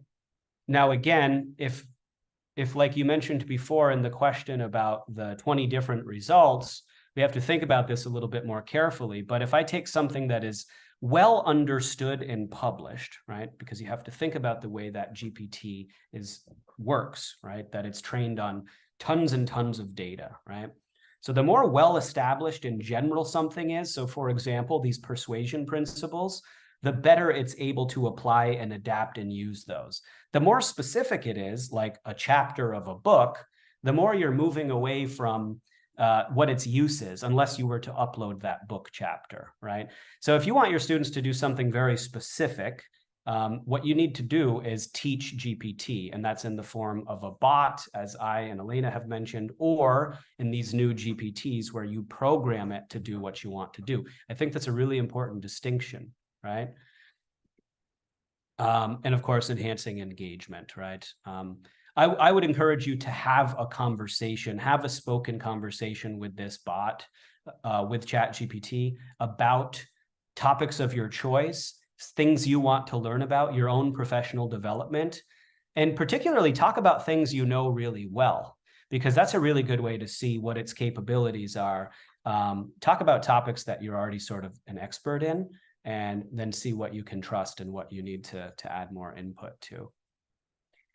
Quality in, quality out. I think that's an important, you also know it as garbage in, garbage out, but we're going to go with ensuring that what we put in is solid, right? Maintaining high standards, updating as we go. There's less and less excuse for mediocre stuff these days because we can iterate, expand, adapt in such a quick and an iterative way, right? We can do these things rather quickly now. So this question comes up a lot, and we've already kind of touched on it today, and it was in the notes, right? Is it going to take our jobs? And I think that always depends, right? I think that always depends what we think our jobs are, right? So I can tell you about my context. If you teach language, there's a lot of different ways to go about that. But there are some teachers who still kind of approach it in the way that, let's see, the way that I learned in high school Spanish, which I cannot speak at this point. So if that says anything, a lot of people have stories like that, right? What AI can do really well is give you grammar explanations. In English anyway, I haven't tested the boundaries with other languages, although I am using it for German for myself with some really good experiences. But obviously English is its strong point. It's trained on more English than anything, right? It can give you really good personalized grammar explanations.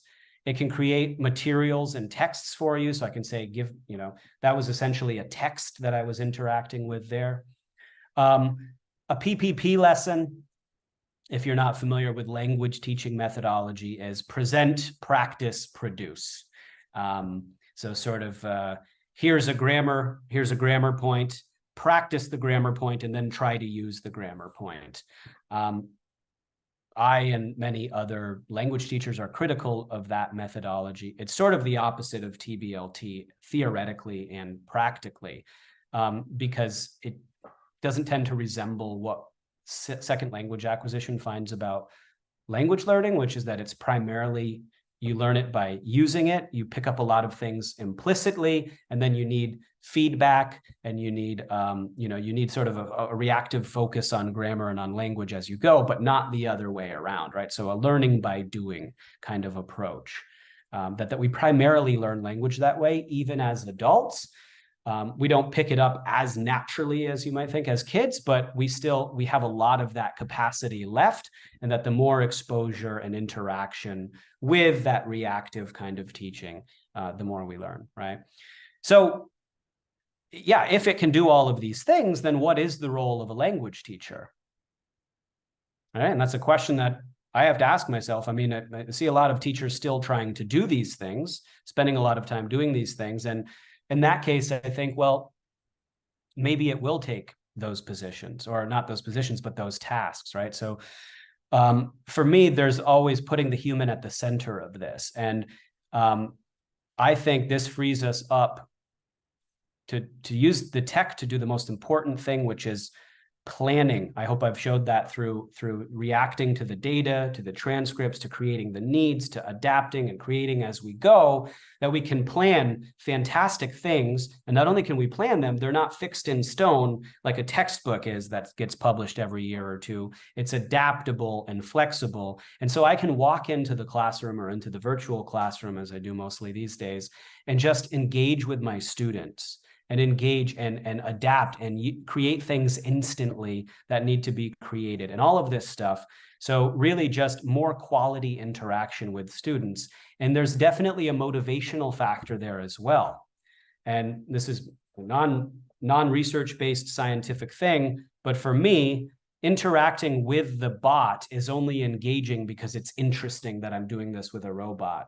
Knowing that I'm talking to this thing in German, for example, is only motivating if I'm practicing for a real thing. So I can say, hey, help me practice this conversation that I need to have when I go to the dentist, and let's practice it and give me some feedback. Then it becomes super motivating because I'm practicing for something I'm looking forward to. Dentist is not the most motivating example. I mean, it's not the most romantic thing in the world, but you get the idea. So using this stuff to center our human interactions, to plan for them, to prepare for them. Okay. Okay. 5 minutes for you, 5 minutes for questions. Then we'll take a 5-minute short break for everyone and come back to the next lecture with Kostas. So let's wrap it up. Okay, so I'm going to skip a couple of things that are more relevant. Just I can be faster myself if you would like to give more time to the speaker. It's up to you. I mean, I can wrap it up. So let me just skip through a couple things here. I do want people to have time for questions. So quickly, I call this remixing, right? And in language teaching, and specifically, I don't know other contexts, but in this one, people often feel burdened with the materials that they have to use. There are situations in language teaching where people feel like, I don't like this, and they have no choice, right? And so what I did here was show that people could remix a syllabus that they don't like. This comes from a course book, and it's for the reasons that I mentioned before, not my favorite kind of approach. And so what I did was I uploaded the syllabus to ChatGPT and said, help me make it better. I explained what I wanted to do, that I still wanted the topics to be the same and the sort of outcomes to be the same, but I wanted it to be done in a more effective way. Just briefly, in this, all of the skills they're not connected to each other. Language is broken up into bits and pieces instead of treated holistically. It's just not the way that I would go about teaching. So if I were stuck with this, I could then put it into ChatGPT, tell it what's wrong with it. And after a little bit of conversation and a little bit of back and forth, again, keeping the expertise and the human there, produce this, which now is in the form of tasks and things that people do with language. Integrated skills, right? So having it help me to integrate so that the reading and the reading and the listen, or the reading and the writing are connected, right? And the listening and the speaking are connected, because that's how we actually produce language, right? So the idea of taking something that already exists, not starting from scratch, but remixing it to be more in line with your interests is something. I think we've said enough about this, right? So we've just to retouch on it, staying in the loop. In my context, this is super important because people often come to me spontaneously, right? And so I can create spontaneous tasks for people that they're developed instantly, right? And so a secretary came to me and said, oh, I get these messages on Microsoft Teams, and it's crazy because they're short, but I don't know how to answer them without a translator. And I'm like, totally makes sense. That's a type of discourse that has all these elements to it, the formality, the friendliness, all of this stuff. So in another window, I said, generate 10 examples of this with a condition so that the student has to take the condition and write the message appropriately. Instant task, perfectly tailored for the student. So we can create materials on the spot here, which I think is super exciting. That will skip. And this one was a screen-free virtual lesson. Transcribed the call again, right? I was out walking around The students were working together to solve this kind of logic puzzle, which they have to both exchange information. I analyzed the transcript. As I showed before, I got the feedback sheet from the transcript, and then I use that to plan where we're going. So I said, what did we develop there? What could use work? I helped this to explore. So I was out walking around. I was wireless completely. I was just giving feedback and encouragement through the discussion. And then I used this to say, okay, this is their working context. Can we take those skills from before, the things that still need to be worked on, and integrate them into a real life task that they have to do as corporate accountants and accounts receivable? And voila, I got this beautiful task laid out for me, which transfers what we just did and the needs that were analyzed into their context. We talked about understanding the basics already, so we can, just skip over that, but that's following the trends and understanding the technology.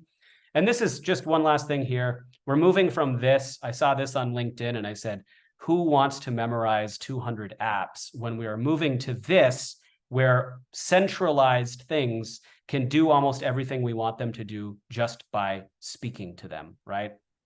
To me, that's a lot more interesting. It frees up my headspace.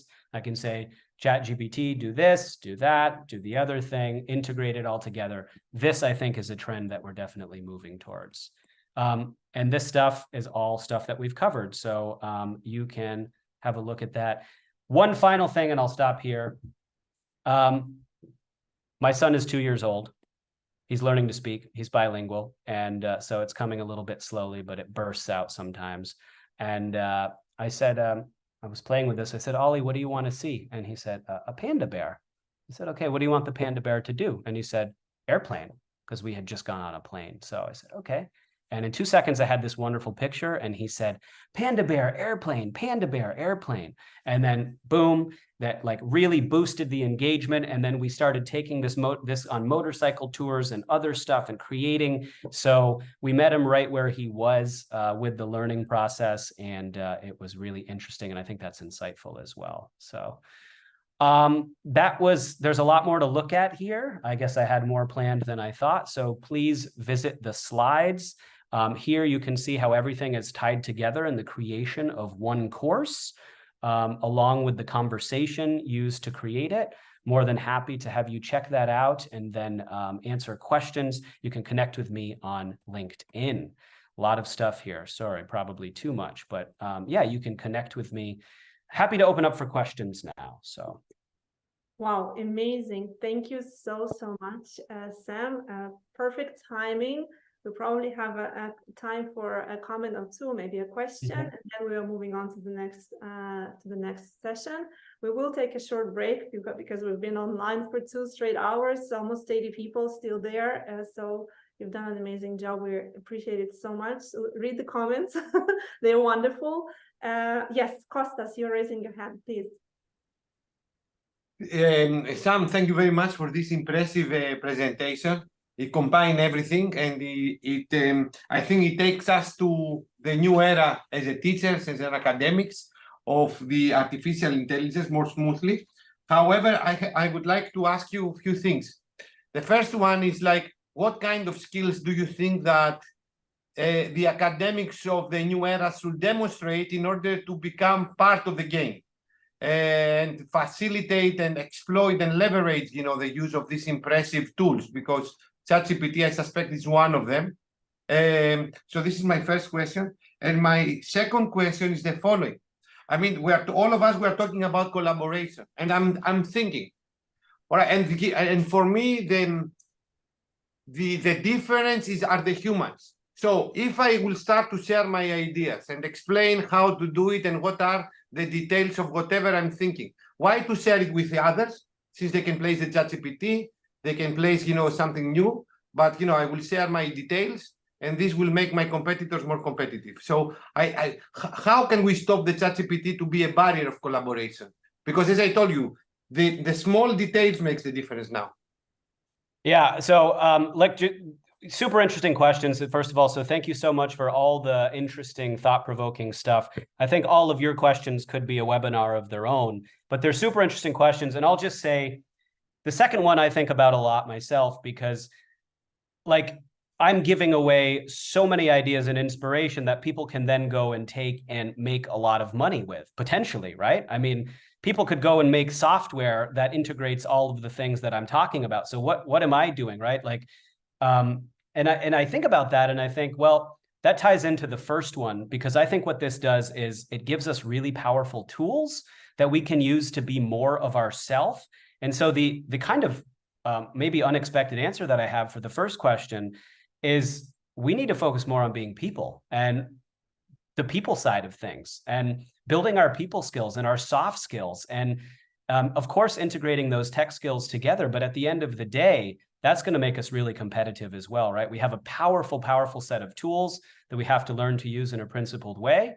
But at the end of the day, we sell ourselves with our own personality, our own social skills. I hope that's somewhat of an answer for you. I don't think I have time for the detail, but we could probably have endless conversations about that, right? So thank you for those questions. Yeah. Wonderful, for sure. Janet, you will be last, and then we'll take a short break. Thanks. So Sam, it was very interesting. Do you have any ChatGPT tools that can recognize text that was written by ChatGPT? Because I'm teaching students and I sometimes see text that, you know, don't compatible with the basic level of writing. And if we're talking about ethics and originality, so how can I detect if the text was written by ChatGPT and not by the students? Unfortunately, you can't with any sort of accuracy. As I mentioned at one point here that they've done studies on this, and so far, nothing predicts. I mean, you can see trends yourself.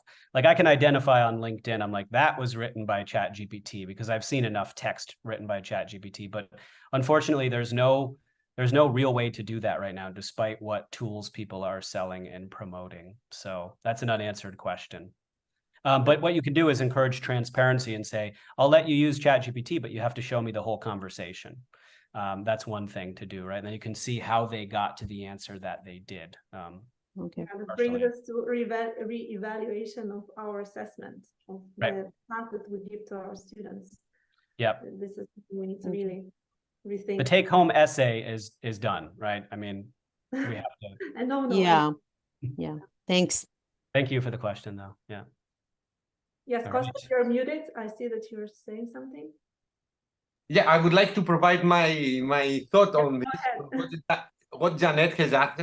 The more you use the ChatGPT for your use, the more you can identify if something comes from a ChatGPT. So the more you leverage it for your own use, the more you can recognize, the patterns up to a level, because as Sam has mentioned, the more you ask, the more creative it becomes and less you can identify it. But, for the first stage, the more you use it, the easier it is to identify if ChatGPT is the generator. And of course, the assessment also helps, because the students, they should answer the 5 how. At the end of the day, if they have not understood anything, they cannot answer. This is because I was thinking of this. Thank you. Great. And just to wrap that up, because this came to mind, thinking what are things that you can't cheat? Well, engaging in a debate live, engaging in a conversation live, right? Certain kinds of things that you can't really cheat at those, right? So if you use writing as a way to clarify thinking, which it's always been good for, and then we start moving towards assessments where people actually have to do things and explain things, right? Because it's arguable that taking home and writing an essay was never that great of a learning experience anyway. So how can we move towards things where this cheating isn't an issue? Open question, and everybody has to start thinking about answers for that. So. All right. So a really short break for. Can I add something really shortly? Yes, go ahead. Yeah. I think in relation to the cheating thing, that we professors, teachers, we've been cheating. We've gotten very accustomed to judging the language, the English. And if it's well written, then we think that it's well thought. And it shouldn't be that way. And ChatGPT has great English, but if you don't have the dialogue with it, like Sam said, if you don't do incremental prompting, if you don't tweak it, to do exactly what you want, you're going to get very mediocre results. And that's what we should be judging anyways. Quality in, quality out, right? Exactly. So if we get a perfectly written essay, which is mediocre thought-wise, then we should judge it exactly as that. And if we get something really good, it wasn't written by GPT with a simple prompt. It wasn't. It doesn't work that way. Yes. So we can still judge context. Good point. Good point. Yeah. Yeah, great point. And just I'll stop now, but TBLT, we didn't have a lot of time to get into details, but that's an important component of TBLT as well. That language, even though it's language teaching, is one element in this broader picture of what is doing that task well, right? And so you can think about that as well as to not be tricked by good writing. Criterion reference things where are they doing the task regardless of the language that they're using, right? So TBLT can help there too. So very thought-provoking stuff. Thanks everybody. Is that in Germany? That picture is lovely. This is my beautiful little city. I live in Bamberg, Germany. It's in Bavaria, about 80,000 people. This is one of the wine festivals in the summer. Really lovely place. And put that up there because I like to have fun too. And I'm not always connected to technology, despite what it might sound like after today. So, yep. Okay, yep. we'll Is that a Biergarten? That's like the town center, and there's so this is a town famous for beer. It's got more breweries than almost anywhere, but it's also got vineyards and wineries not far away. So this was a local wine festival. So Elena, maybe we should plan a get together there. It's a very nice place. It's beautiful. Come on up, everybody. Look it up. Bamberg, Bamberg. Yeah. Super nice place. All right. Okay, Great guys, job. We Great job. only have like 2 minutes, maybe 1 minute left for a break for whoever needs one. I need one. So 1 minute, I'll be back. And I'm going to share my screen and see you in whatever, to 120 Thanks. seconds. And connect with me on LinkedIn. If you're interested, connect with me. I'll be posting updates and stuff there, and let me know your thoughts. Drop me a line if you'd like to share some thoughts and ideas. Please answer the feedback form that we shared in the chat. I'm gonna reshare again and again and again, and I will also reach out to you again through email if you don't have time right now, because we do need to hear back from you on the your insights and impression from this online study day. Okay, see you. All right, everybody. Thank you very much. Enjoy. Thank you so much. See you Yeah, soon. my pleasure. See you. Bye.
We are coming back from the break, so please get ready. We're going to give the floor to Professor Kostas Pedritis from Hellenic Mediterranean University. Hellenic Mediterranean University is the head and coordinating institution for IMPACT, Inter-Mediterranean Peace and Collaboration Virtual Exchanges Project, sponsored and funded by Erasmus+. So we are going to learn from Costa's experience. He has very close relationship with the Israeli institutions, lots of friends here, right? Collaborating with the universities, colleges, and of course, all over Europe and beyond. So a vice rector of internationalization of Hellenic Mediterranean University. So we have a lot of guests here from different international centers, from different institutions in Israel in particular, but also other experts and lecturers interested in virtual exchanges and international courses, COIL courses, even beyond Israel joined us today. So thank you very much for your time and for your patience.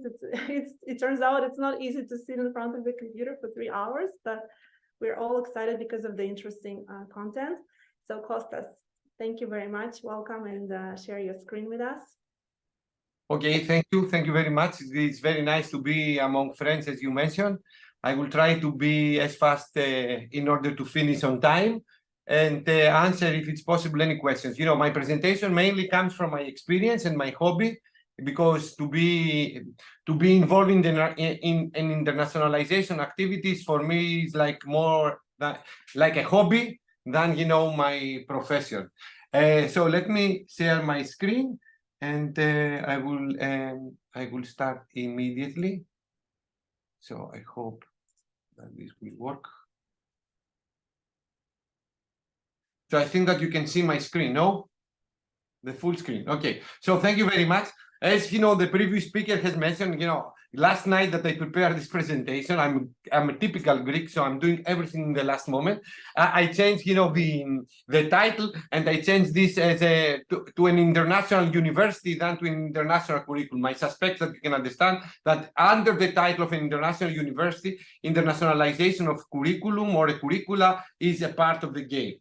So our motto is coming, of course, from UNESCO, so promoting collaboration among nations through education, science, and culture. And also this is online with a new project that we have together with Israeli and people from Israeli partners and people from Morocco, the Inter-Mediterranean Peace and Collaboration Project Impact, which is like, I will say, very, it's on trend right now, unfortunately, what is happening.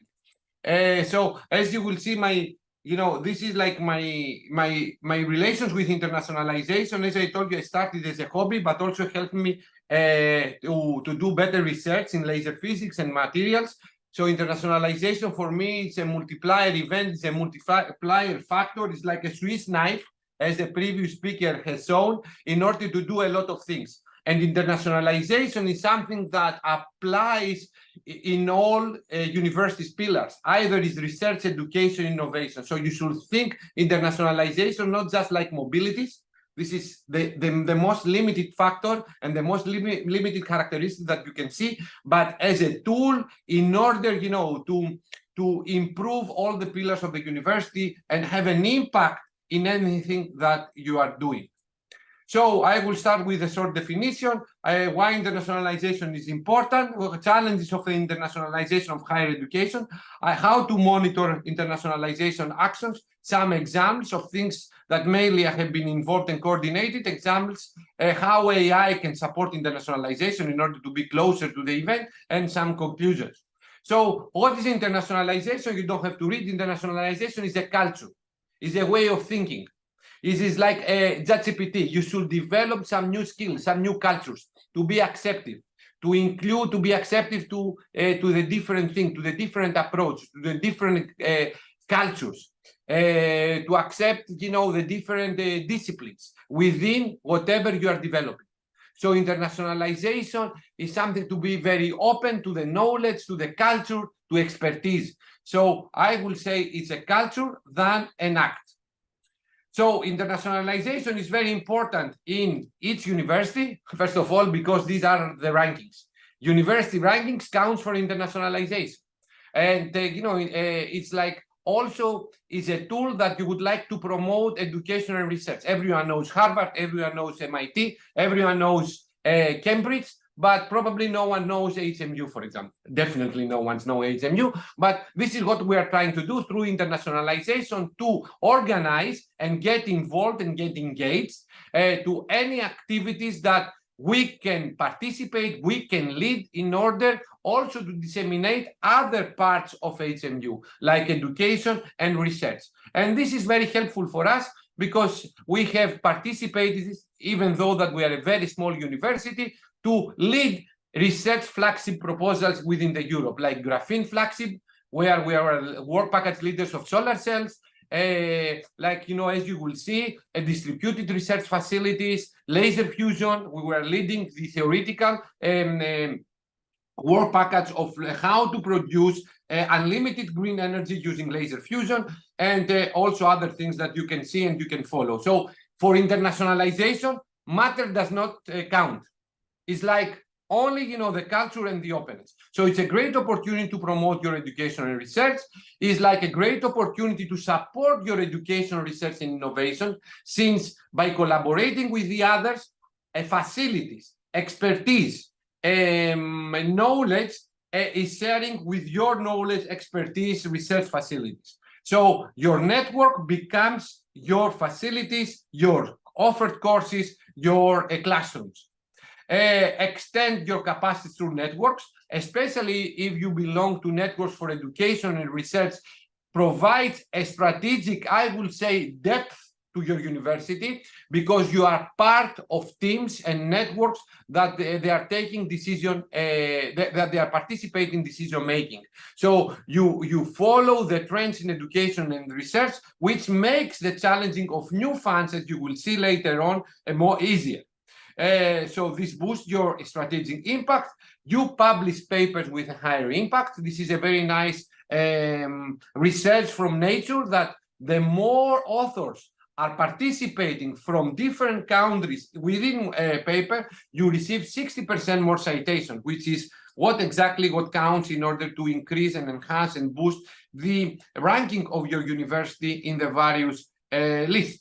You attract world talents by organizing international events. You will see that we're organizing joint master degrees, international courses. This makes your university an attractive destination and also a trustworthy partner.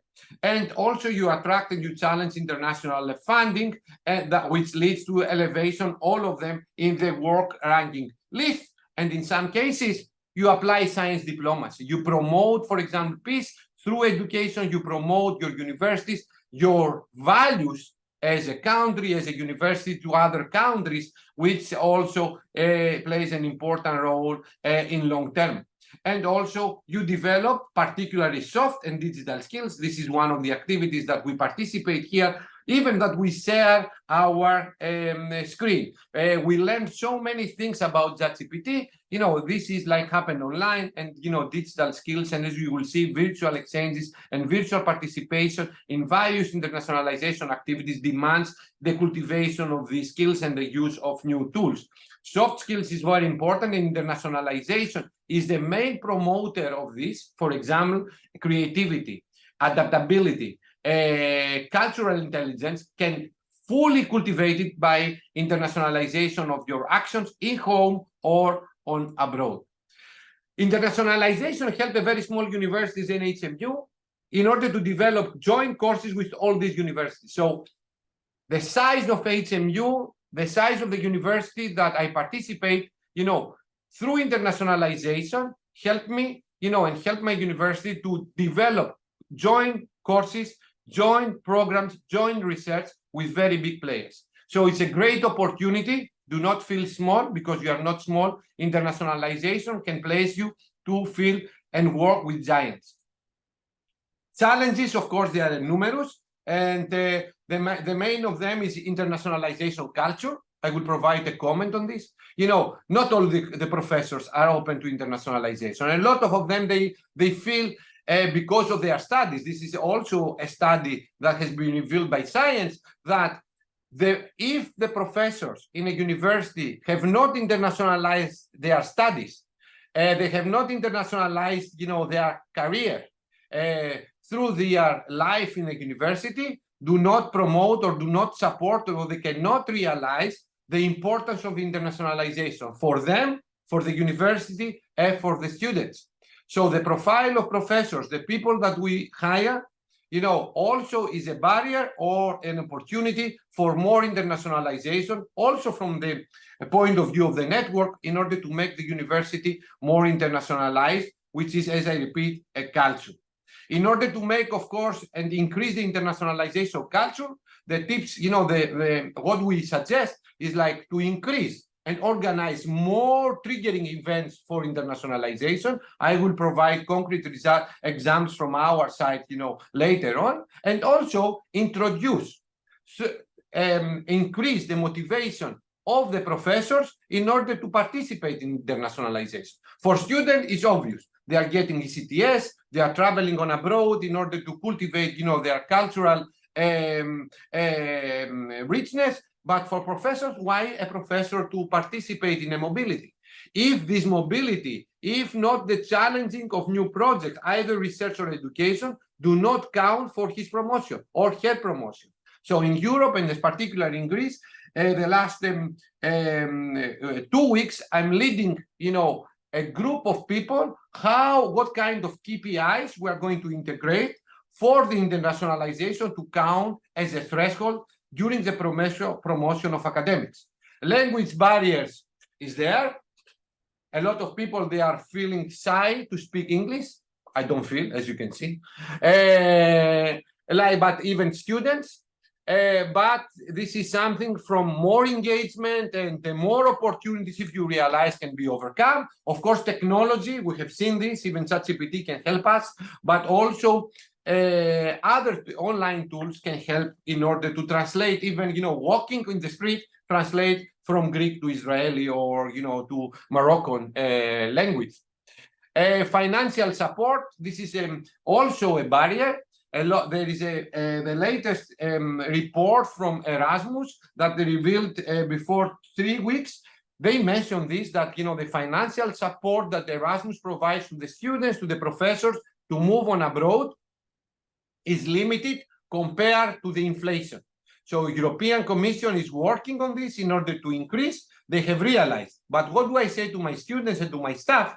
Don't take internationalization as, let's say, a touristic trip. It is probably you are going to meet, and visit other places, but check it as a professional development. So someone pays for you in order to increase and enhance your CV by doing, things through internationalization. Another barrier also is the academic calendar conflicts. When we call to collaborate as a universities to deliver a joint course, a joint activity, different academic calendars also is an issue. But of course, good collaboration, transparent collaboration can overcome this, but still is an issue. Accreditation issues, when we deliver a joint course, like this one or other ones that we plan in Impact, we need to work in order to accredit them and recognize them as a joint degree, as a joint course. I will have questions. I'm not used of Sola, you have a question, no? Is it Sola? Your hand, Sola, Yeah. do you have something? Yes, I have a question, but you can continue after the lectures. We ask my question. Okay, thank you. I appreciate this. I prefer the questions at the end. Thank you.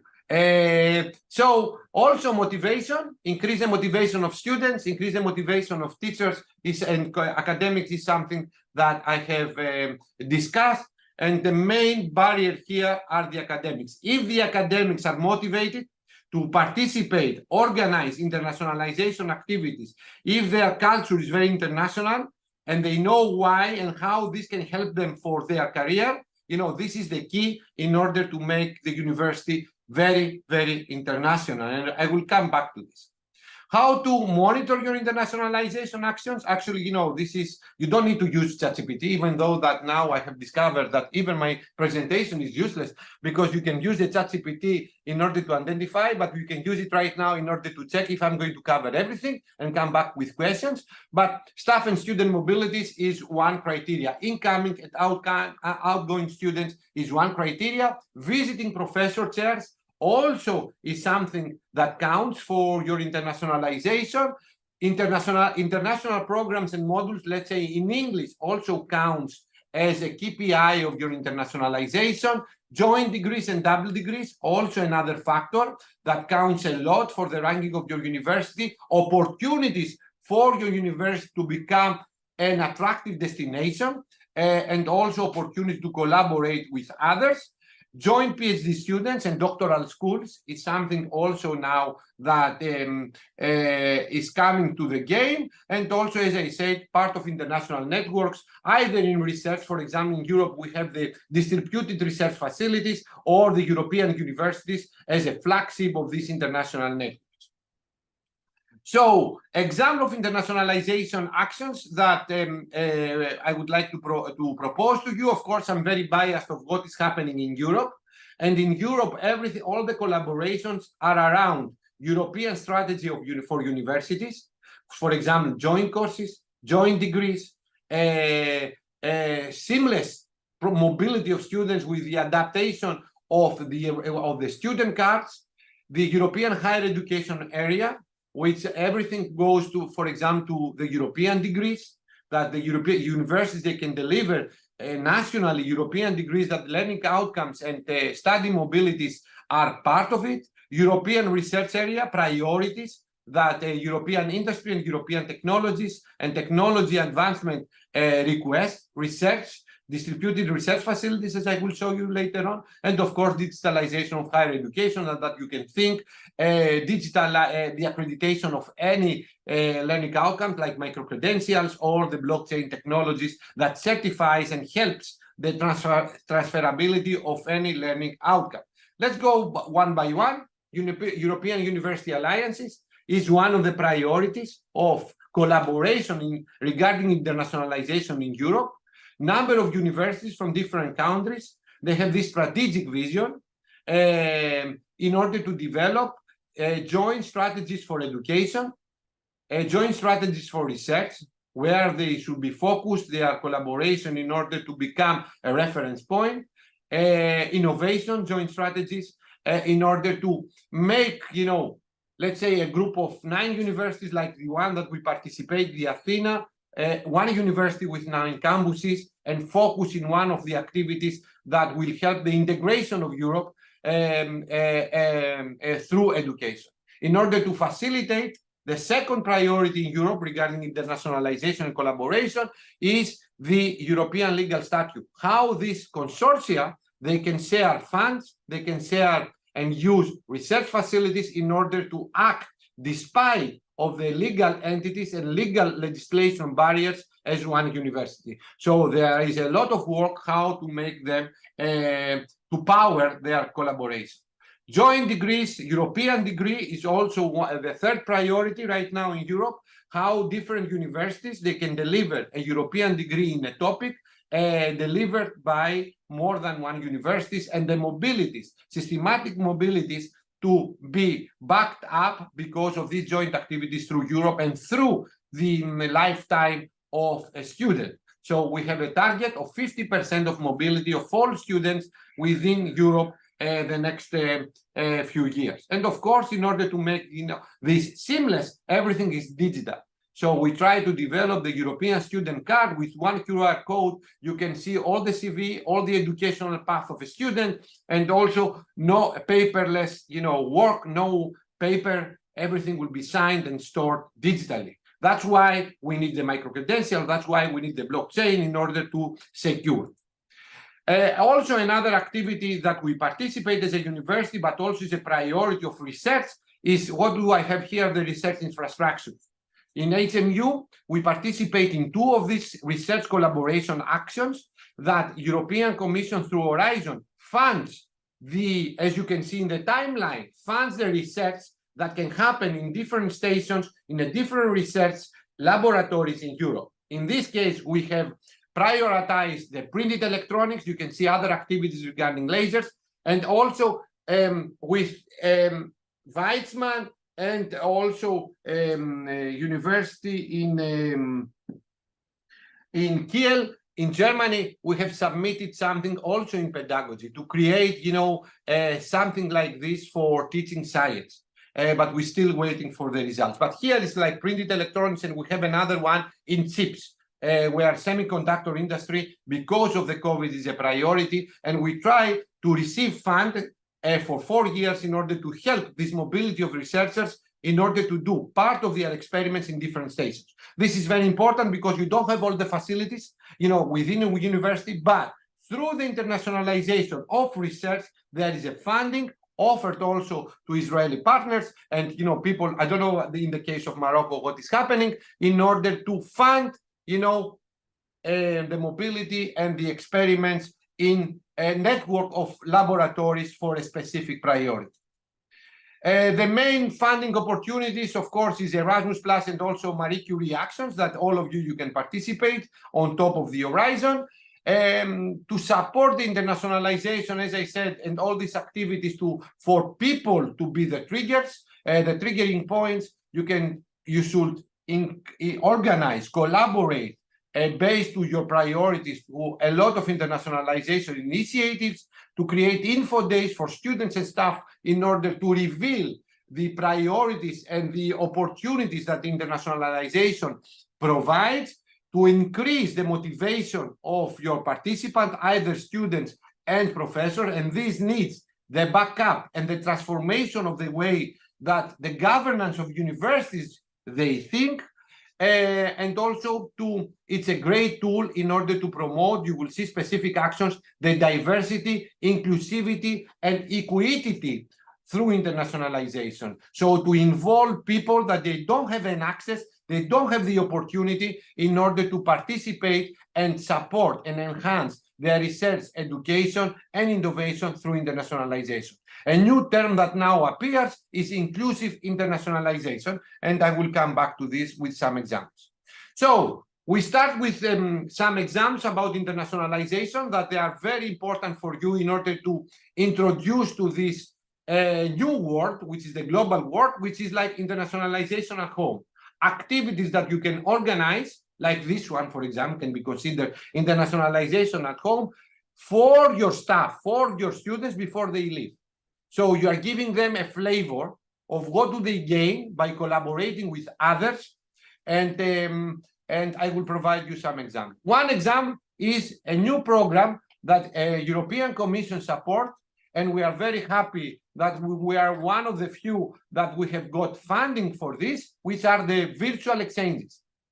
So activities, innovative activities beyond the curriculum or within the curriculum that involves only virtual exchanges, virtual interactions for students, for staff, and etc. In the case of Impact, we are mainly focused on digital and soft skills development through what we are planning to do. And what we are planning to do in the near future is training for our teachers how to use digital tools, how to teach online, how to use artificial intelligence. What kind of skills do you need as a teacher in order to be accepting to these new technologies and use it? Because you should use it. Otherwise, you are out of the game. I'm sorry, you are past. Bye-bye.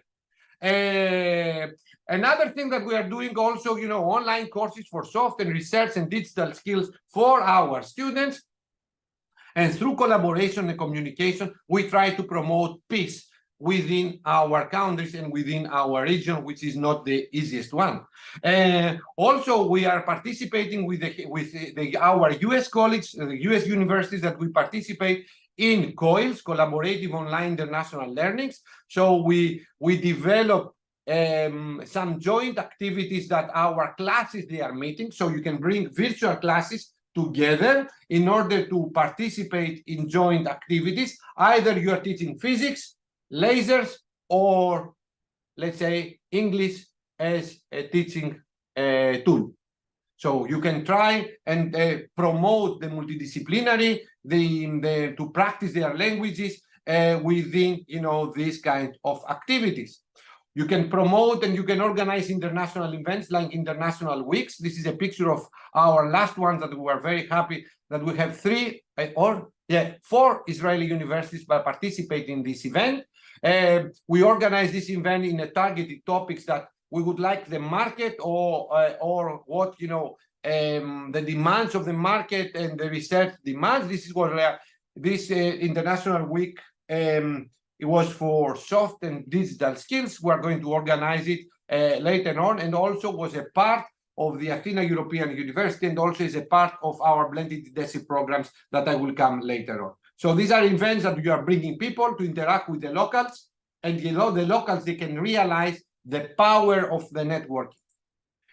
Other events that we organize as Internationalization at Home, we organize together with some of the Israeli partners here and the people from our impact network, roundtable discussions like artificial intelligence, impact in higher education, how to collaborate with African universities. What does it mean internationalization for academics, for students? So there we shared with our experts the worries, the barriers that these people have in order to promote internationalization, what we are doing right now and we are learning. Elena is leading, every Wednesday, this technology, let's say, kind of online lecture for students and staff that we are bringing online in order to learn, and also a very nice event that our colleagues from Morocco, they have organized before 2 weeks, artificial intelligence and engineering education. So people are getting exposed, they practice their language, they share knowledge through these internationalization at home activities. More than this, also, as I told you, it's not only education, it's research. So the last 3 years, we have organized more than 110 Athena talks where we are calling world experts in research, not within our network, but beyond, in order to network our researchers and also motivate the young research students from innovators. So this is a part of the Athena talks. We have started last week with 2D materials with a speaker from Indian Institute of Technology. We have speakers from very big US universities like MIT, Stanford, but also from very big also European universities. We organize the Athena Alumni Talks that our alumni, they are speaking to our students for their experience working on abroad or what kind of opportunities they can find wherever they are working, and also bringing market stakeholders to speak with our students and staff how relevant is our curriculum and how internationalization of our curriculum can meet through collaboration the market needs.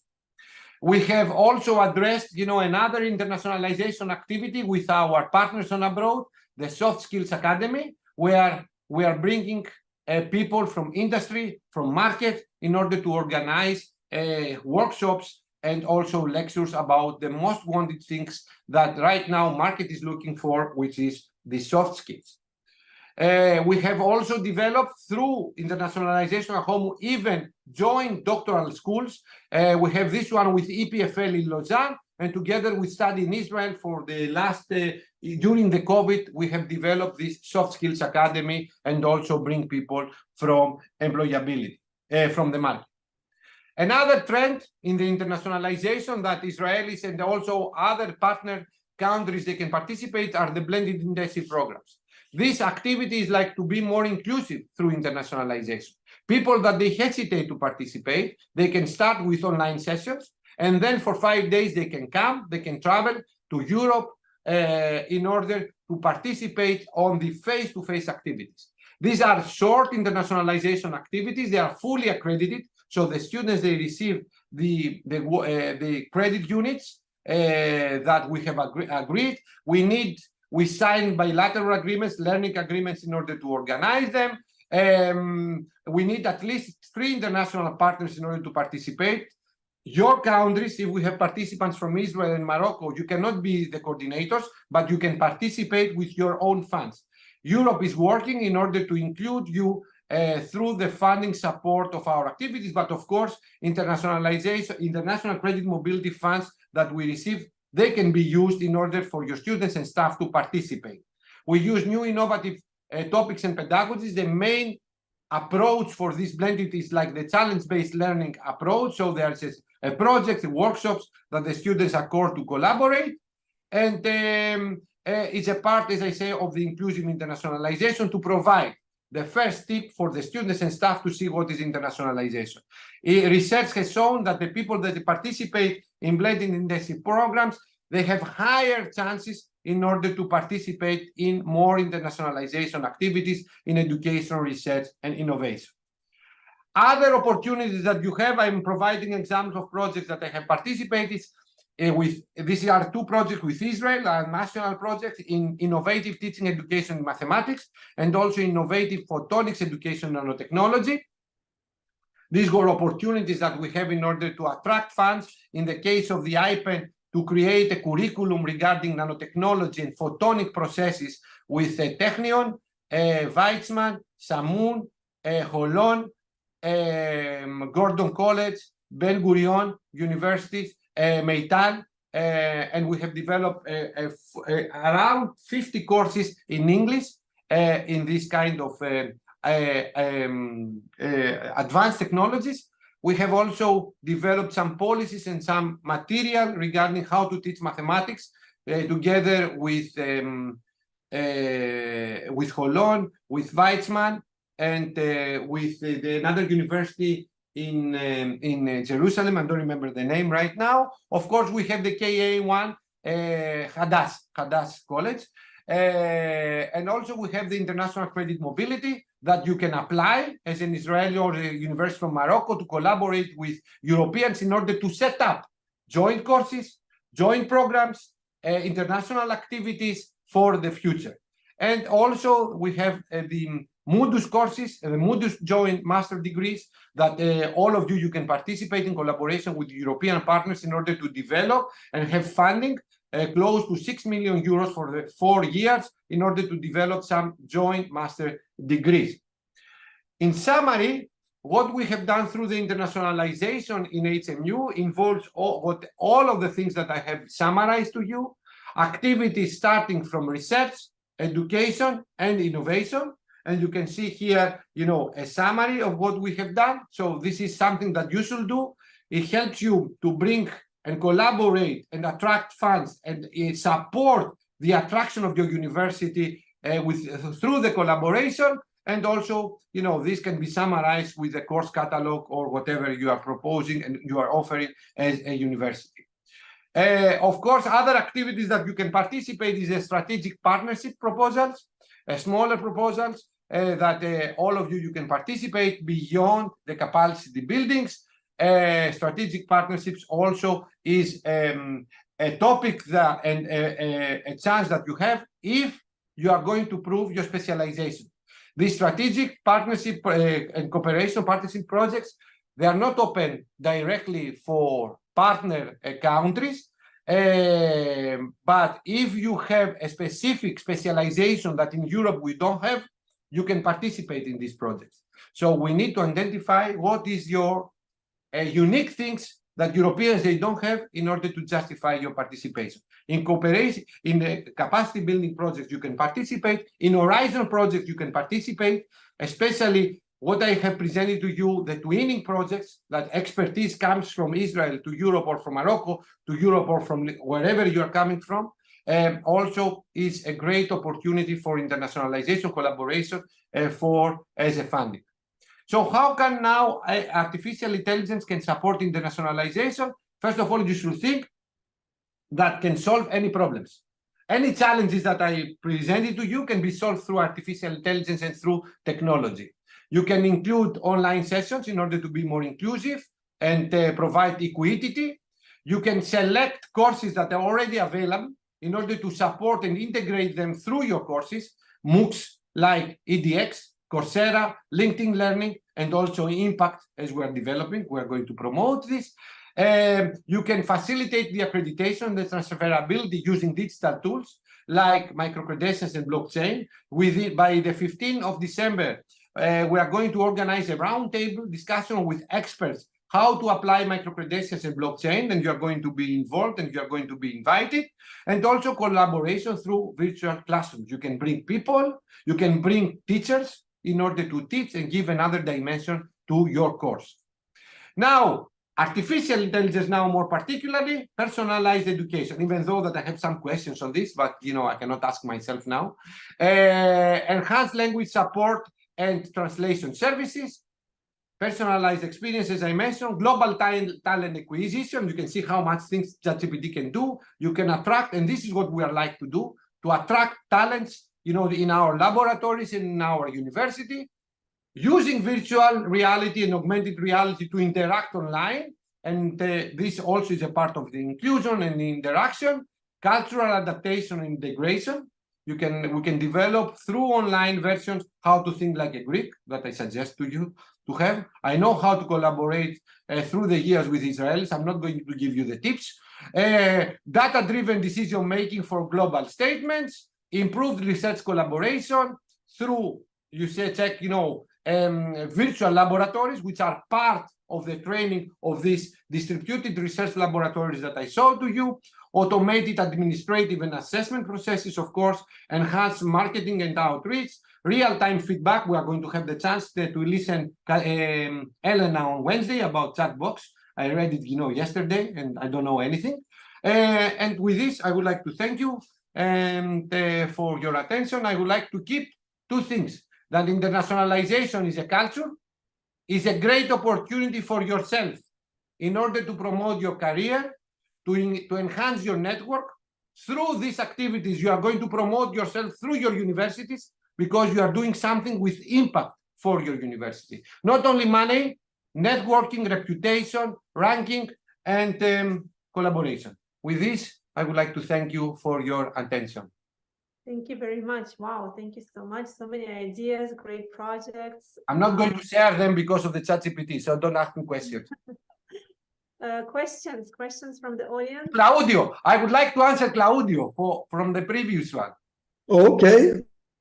So Claudio asked how ChatGPT can degrade the collaboration of students when they work in a team. Do I remember well, Claudio? Yes. So the best thing is like presentation. Whenever you have a teamwork, make them to present. The first thing, if they participate equally, this is a good indication that all of them, they have contributed. And then ask questions. So this is what we are doing. If someone does not know it, does not participate in the group presentation, this is like an alert. Thank you. Yes, Tatiana? Tatiana is raising. We have a moderator. I use this role, that's why. So Elena, the floor is yours. No, it's okay. We can collaborate on that too. So we have Sola. Did you want to ask a question here? And then Tatiana?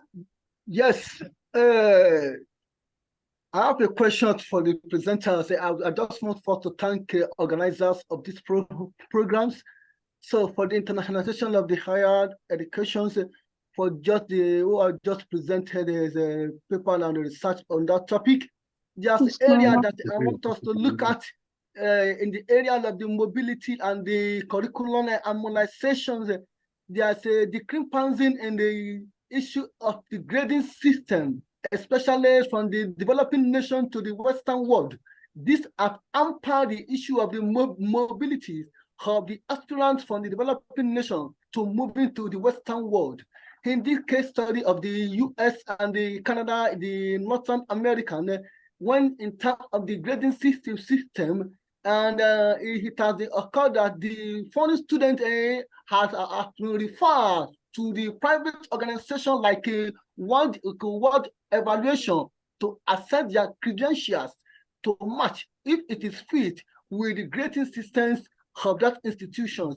And then this area has been jeopardizing and they end down the mobility of the developing nation to migrate to the Western world to further their education. So I don't know if there's any research and if there's any effort in the harmonizing the curriculum, which will have equivalent in the grading system, just to enhance the mobility of the student from the developing nation to the Western world. This is my area of interest, and this is my question for the presenters. My friend Sola, I'm used, of a short sentences. So, I have lost, the question. I tried, I capture a few words, and I think that your question is like regarding the accreditation of students when they follow courses on abroad. This is your question? Yes, it's in line with that. It's in line. All right. Glad. but I got it. So my answer is the following: before you start any kind of international mobility, any kind of internationalization project, first of all, you should define the goals. So if the goal of your collaboration, let's say with us, is like your students to come through internationalization, let's say Credit Mobility 171 to study, we should have identified the courses, which means not only the title, but the learning outcomes and the content that matches with the course that they follow back to your university. So before we start any kind of mobilities, we should sign the learning agreement that secures the accreditation of the course that we offer back home. And the accreditation should check the content, the learning outcomes, and of course, you know, the working load. In the case that the working load of the course that we offer does not match with the working load of what do you offer, in case that we offer less, let's say, credit units compared to the credit units that you use, you have to agree with your students that they are going to have some extra examination. Now, how do you convert ECTS to your units? This is something that we should agree during the learning, before we sign the learning agreement. So there are no, let's say, direct tables that correspond, you know, ECTS with, let's say, with the credit units that you use. I don't know, probably you are in Africa, in Africa or in Morocco. We need to justify based on the working load, what are these conversions? So before we start and before we sign learning agreement, we need to have this agreement in order to have this accreditation. When we sign the learning agreement, this is a contract. This means that both of us, we have agreed with what do we offer. Did I answer? Yes, that makes sense. That's good. Thank you. Thank you very much, Tatiana. And then we have also Alicia.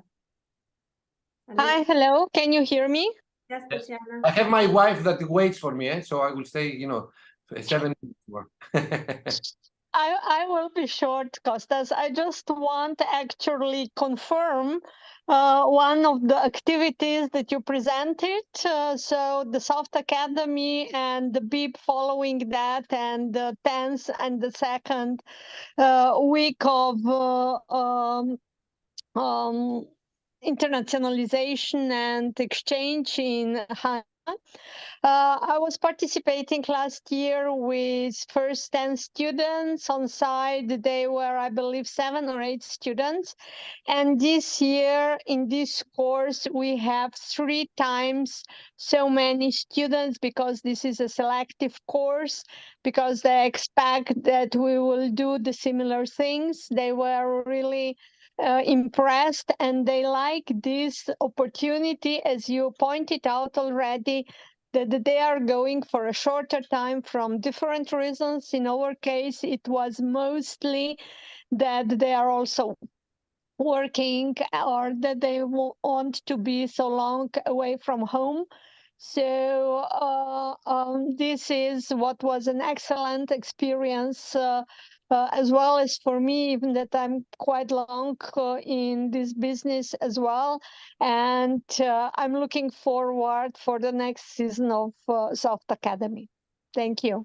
I'm going to start, you know, from to contact you. Thank you very much, Tatiana, from next week in order to set up, you know, a meeting for this. And I hope that through KA 171 that we're expecting the results in order to include more partners, you know, also from the Impact Network. We're expecting the results at the end of this week to have the funding also from Israeli, Morocco, to come, to travel to Crete and participate in this event. Thank you, Alice. Alice is next, and then Nava. Yeah. Alice from Open University. I cannot hear. We can't See hear that you. someone speaks. I can read her lips, but I'm not sure. We can't hear the sound, unfortunately. Abdullah, you're laughing, eh? Okay, so let's give a floor to Nava and then come back to you. And maybe you can type your question in the chat in the meantime. Yes, Nava. Hi, Costas. First of all, yes, I'm here to testify that internationalism works. but also there are challenges. So what you presented is the potential, but we need to also remember the hazards, the pitfalls, and to be very careful. And it starts, like you mentioned, to Sola at the planning stage, that it needs to be very carefully planned, and also some kind of agreement on how we are going to operate. Some of the challenges are not only within the teachers, some of the challenges are also within the students. And how I wanted to ask you, how can we make the students, on the one hand, more confident on taking the part in this project, and on the other hand, how can we attract them to this besides going abroad? Like, what is the emphasis that we want to give to the students in participating? Because it's not easy, so it seems, for them to do that. So what is your advice? Thank you very much, Kukla, for the question. And I would like to mention that, I had the transparency with all these challenges. And, students, of course, professors are not the only challenge. Students also is a challenge, and this has to do with their motivation to participate in something. So regarding students, in order to participate in internationalization activity, the first challenge is like, what benefit do they have? So we should offer something that is similar along their studies back in Holon, for example. So when I organize something in Crete, for example, should be very relevant with a course that they follow, or a part of the course that they follow back in Israel. And this does not apply only for the physical mobility, also for the online courses that we're going to offer through the impact.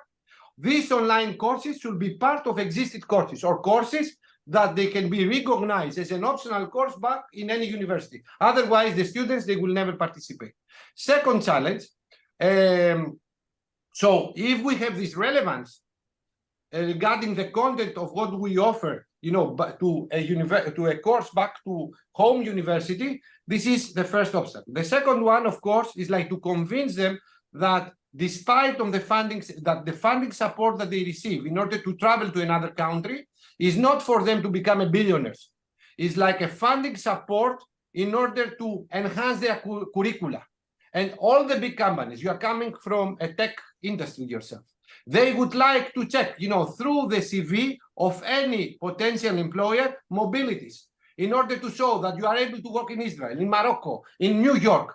This shows to a company that you have the mindset that you can be useful for them. You can go one day here, the next day in the other side of the planet. You have this kind of culture. So money should not be treated as a barrier, because this is also an obstacle. It should be treated as someone pays you in order to make your CV better. These are, the two things. So first of all, you should include activities that they are very relevant to the host university, so the students do not feel that they are missing their time, and also that the funding that they receive is some good guy that comes and in order, go there, you follow part of your studies there, and at the same time you make your CV stronger and you are becoming more attractive for the market stakeholders. This is like what, but I would like to highlight now that academics plays a key role on this, because this information comes from us.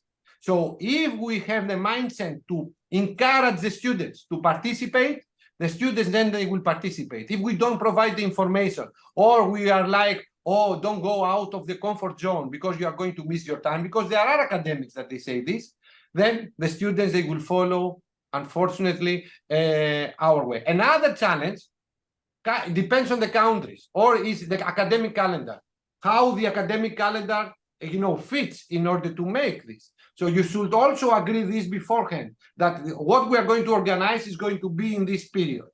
And other issues mainly related, let's say, to your case in Israel, that you have mature students that they are working at the same time, they have a family, which is an extra challenge, but this is like more particular to the countries. For example, in Africa, the people, they would like to travel, but they have visa issues. So this is another challenge. So you can see challenges, per nation. But the main one is to organize things that they are relevant to their studies. Okay, thank you very much, Kostas. Can I add a sentence and move on to the last question, and then we close? So I think that this is key what you said, that in order for students to understand their own motivation, maybe to discover their own motivation to be more involved in internationalization activities of their universities or colleges, this is our job, again, as faculty, as the international centers, and even maybe on an institutional level. It has to be a strategic approach where institution highlights and packages this, and in a way, sells this to students. What are the benefits? Because they will not think of the benefits themselves. There will be few, but really few. We want more inclusive internationalization and more students to be involved. And for that, this needs to be really, really clear to them.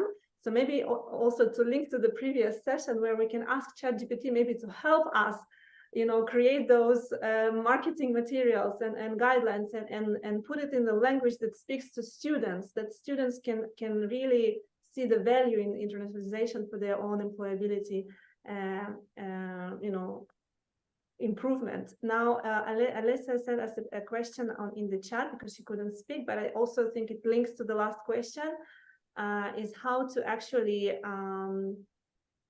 if you have some tips to get the academic faculty more involved in internationalization.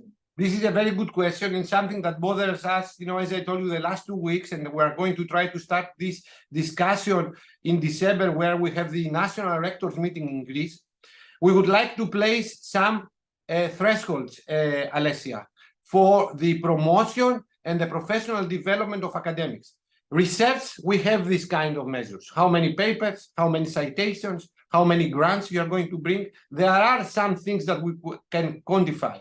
However, there are no such rules about education and internationalization. So because my topic is internationalization, I would like to promote, and I would like to have the support from the Greek ministry, but also from the Greek rectors, to have some threshold regarding internationalization action. For example, if someone would like to get promoted from associate professor to a full professor, at least he should have demonstrated, some teaching hours, through internationalization to another university. He or she should demonstrate the attraction of some budget through internationalization projects, either is Erasmus or is research, and also the participation and the organization of some internationalization actions at home.